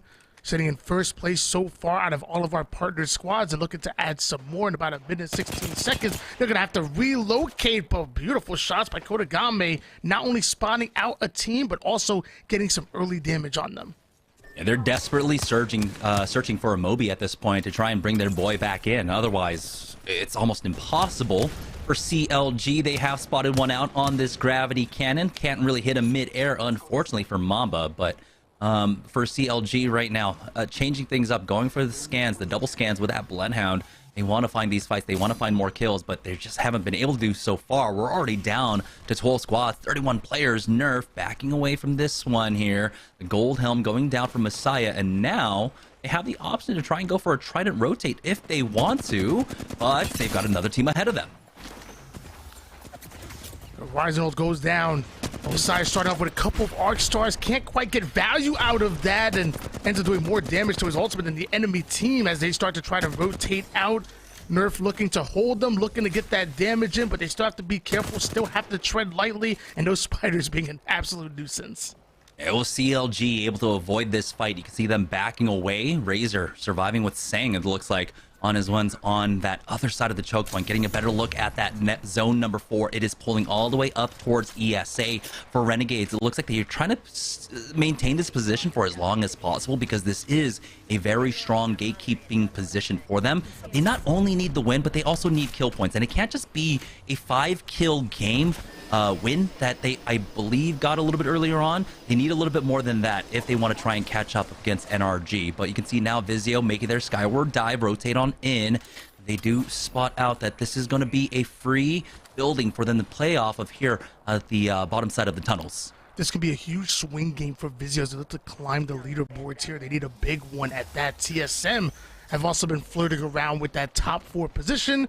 Obviously still quite a bit behind the top 3, but it's still been a decent day out of TSM. Maybe not to their standards that they're looking for kind of a top 3 finish or bust, I can imagine. Reps looking to get value out of the charge rifle, holding height. The team going for the Verizon Q up, and what goes up must go down as Reps able to deal with Mamba. Razor getting eliminated across the map, and now we're seeing them start to answer back with a bit of a Horizon ult. Not going to be enough because Reps is still thirsting them out.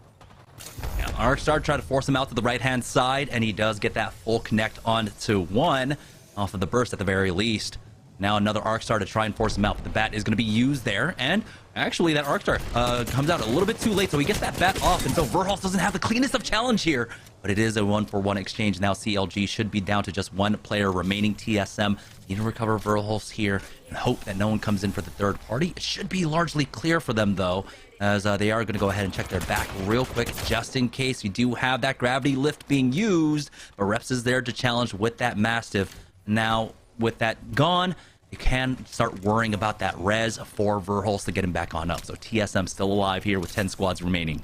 And there's just so much value that's being provided by Seer. You know, third partying is obviously so important here in Apex. And when you're able to just search things out, just spin, do a little ballerina spin, and make sure nobody's coming in on your 6 or your front, you're obviously good to then play for that res or even play for aping that player. So TSM able to stabilize a bit thanks to the easy intel they're able to get. Now, Vizio looking to try to get their way into the circle. 28 seconds. Round 4 is going to be closing in, and Vizio still having an opportunity to climb the leaderboards.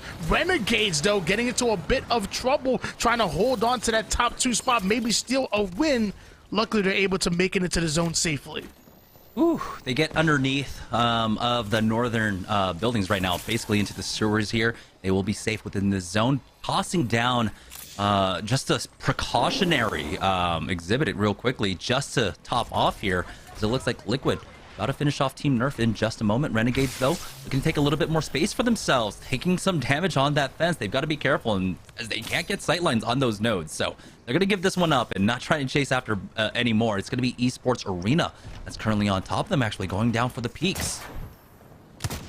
Esports Arena understanding how to play the space, playing these angles, trying to catch some easy shots in, but looks like that team immediately catching height, and looks like ESA immediately hunkering down their defensive position here. They're still within the zone, the backside at that, so very comfortable, not even to worry about what's on their 6 and only what's on the 12. Meanwhile, Nerf gonna worry about what's going on in the leaderboard or what's for dinner, because their night is gonna end a bit early. Liquid looking to hold the team out. The Storm gonna get a kill onto that one as Mike and Knight get eliminated, and down to 8 squads we go. Yeah, Liquid, after they top off, ready to quite possibly go for a push. Complexity with a nice 3-man queue, and now right into the thick of things with that castle wall, but the Arkstar is there, and he's muffins his force back, throws down that mobile shield, though. Now they are disconnected, and they lose out on 1. Liquid do trade down 1, unfortunately, so it's brought down to a 2v2, but you can see the instant res now coming up from Sykes as the third party is coming in for Team Vizio. Nocturnal has gone down. Team Liquid on the verge of going out. Only 1 more remaining. Liquid knocked out in top 7 as Vizio picks up that +3, instantly pivoting for the next fight now, for the next move. Sung needs to pop off, though. I'm wondering if he just does not have any bats here. It was SSA looking for that third party angle, but now both teams have to start worrying about the rotation in 40 seconds before this zone starts closing. SSA having a tough time in this tournament, but bringing in Snipe down. We're going to see if things get better for them. You're already seeing 3 kills on the board for Slurp and 3 assists to go along with this. So obviously SSA having a great game number 6, and hopefully they can climb that leaderboard just a bit, get a little bit of momentum into their next scrim or tournament. Meanwhile, you have RNG sitting up top, ESA over towards the mid and the bottom half of this cake is being occupied, if you will, by TSM. And at this point, they're all going to just gentlemen's agreement to just chill out for a bit, maybe try to cheek away some damage over anybody else coming in. But as of right now, everybody looking quite comfortable where they're at. Yeah, surprising that Renegades were able to get all the way up to the rooftop, but that's just what a Horizon Q lets you do. Reposition your whole team. That ability is absolutely insane. But they will be one of the first teams out here. You can see now Luda is setting up for that thermite just in case. The team underneath them, that's going to be Esports Arena, tries to make the exit out from this door. So the perfect utility to have to try and hold this one down. But you can see now they're just waiting things out. Seer exhibits have been tossed down from multiple squads at this point. TSM tossing in that Rolling Thunder as well. And Pow ends up going down. Verholz picks that one up. Renegades, this is the team that are closest to being able to catch up to the rest of our squads. But now they're just down to one. TSM are just starting to clean up, but they lose out as SSA come in for the third party. TSM will take out Esports Arena. Renegades have gone down, and it looks like NRG might have just been able to do enough to secure the dub for now. But let's go ahead and talk about the rest of the game. 4 squads remaining. It's gonna be 3 as Complexity comes in on the third party up against TSM. Sung taking a lot of damage there, but you gotta be careful. Defensive bombardment down now from Borton to try and clean things up. TSM are out. We are now down to our final 3 squads. SSA, Complexity out. It is the 3v3. We'll see if SSA ended up losing out on one. Blitzen on his ones by himself here on the left-hand side will back away as they're looking for a cleaner engagement.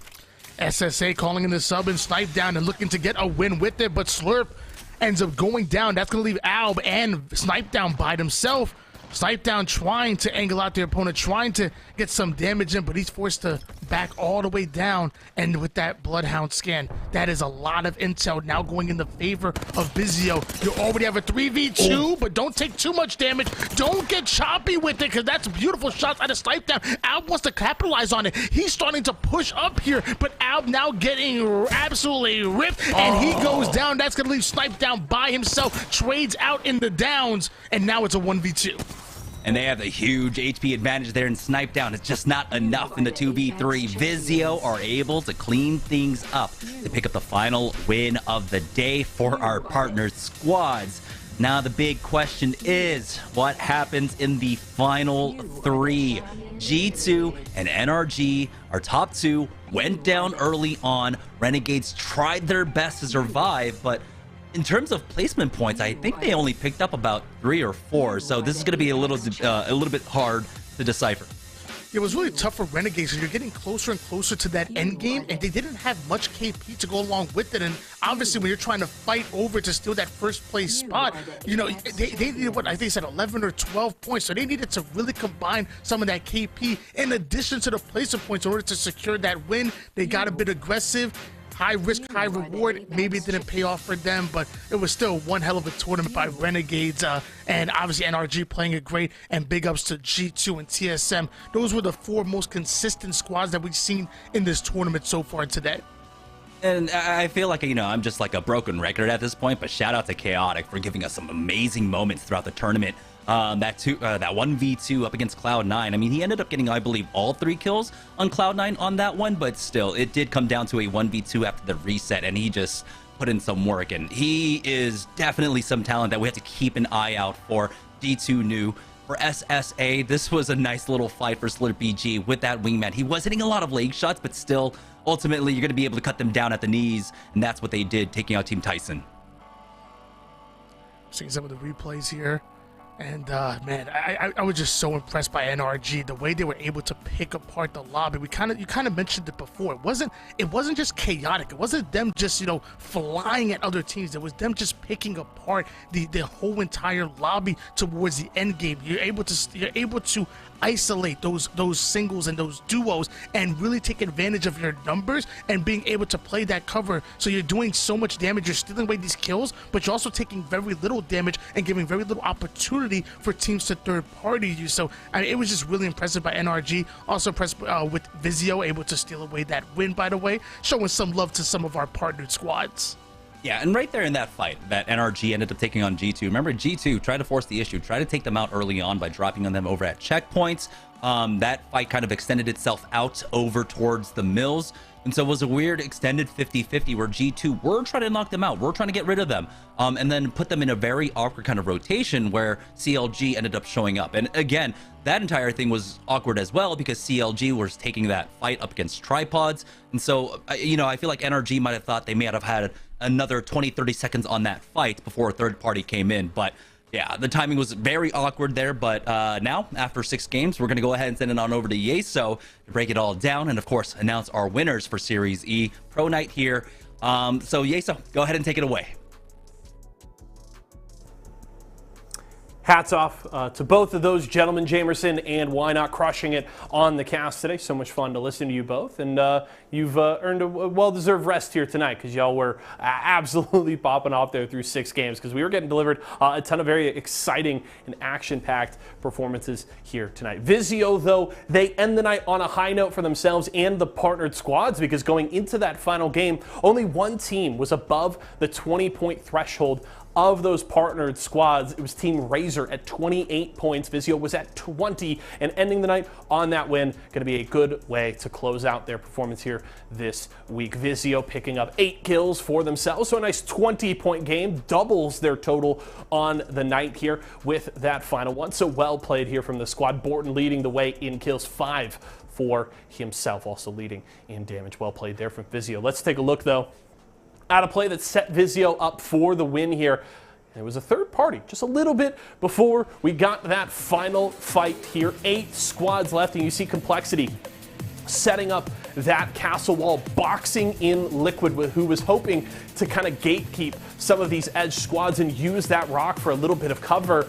And Liquid just trying to hold on. You see Pasta here going for the res, but Vizio slides in quick for the third party. The bubble a little bit toxic, kind of slowing down that push from Sung, but they're still able to cleanly finish off Liquid here, get some good KP, and that really gets them rolling into these late circles. And now they've got a bunch of resources ready and raring to go for these later fights because CLG goes out at that time, which means as soon as they finish off Liquid here, they're into the top 6 and they're in a really strong position. You can already see them with the double red Evos, and after wiping out Liquid, they are poised and ready to take a win. So great push.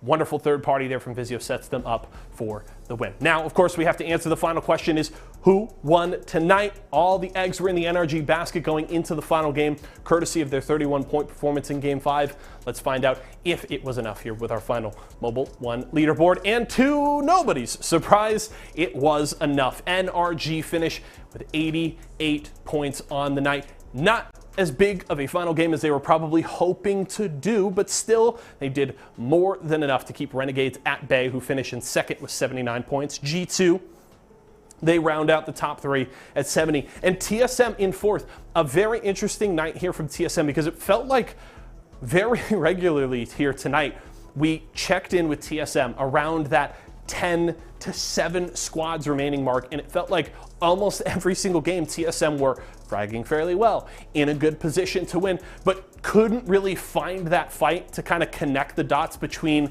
that kind of top 8, top 7 finish and a top 3 threatening to win performance. So TSM was very much in the mix all throughout the night, but couldn't quite connect things in the end game to grab a win.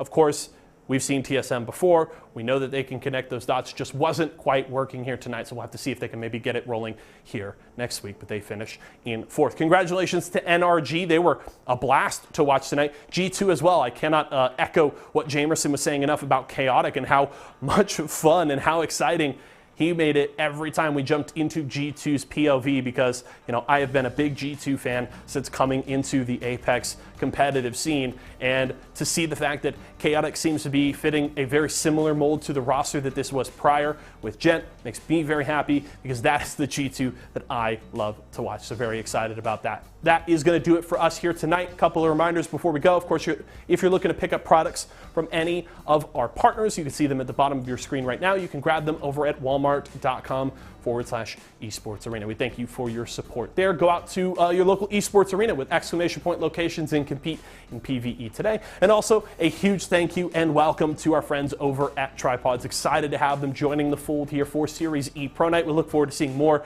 from them next week and all into the future. That's going to do it for us tonight, folks. My name is Yeso. A pleasure to host for you here as always. We'll be back tomorrow and Friday with Guilty Gear Strive and Halo Infinite, so don't miss out on that, all starting at 4 p.m. Pacific time right here at twitch.tv/esports arena. For myself, the entire live broadcast crew, and everybody here at Esports Arena, thank you so much for joining us here tonight, and we will see you again tomorrow.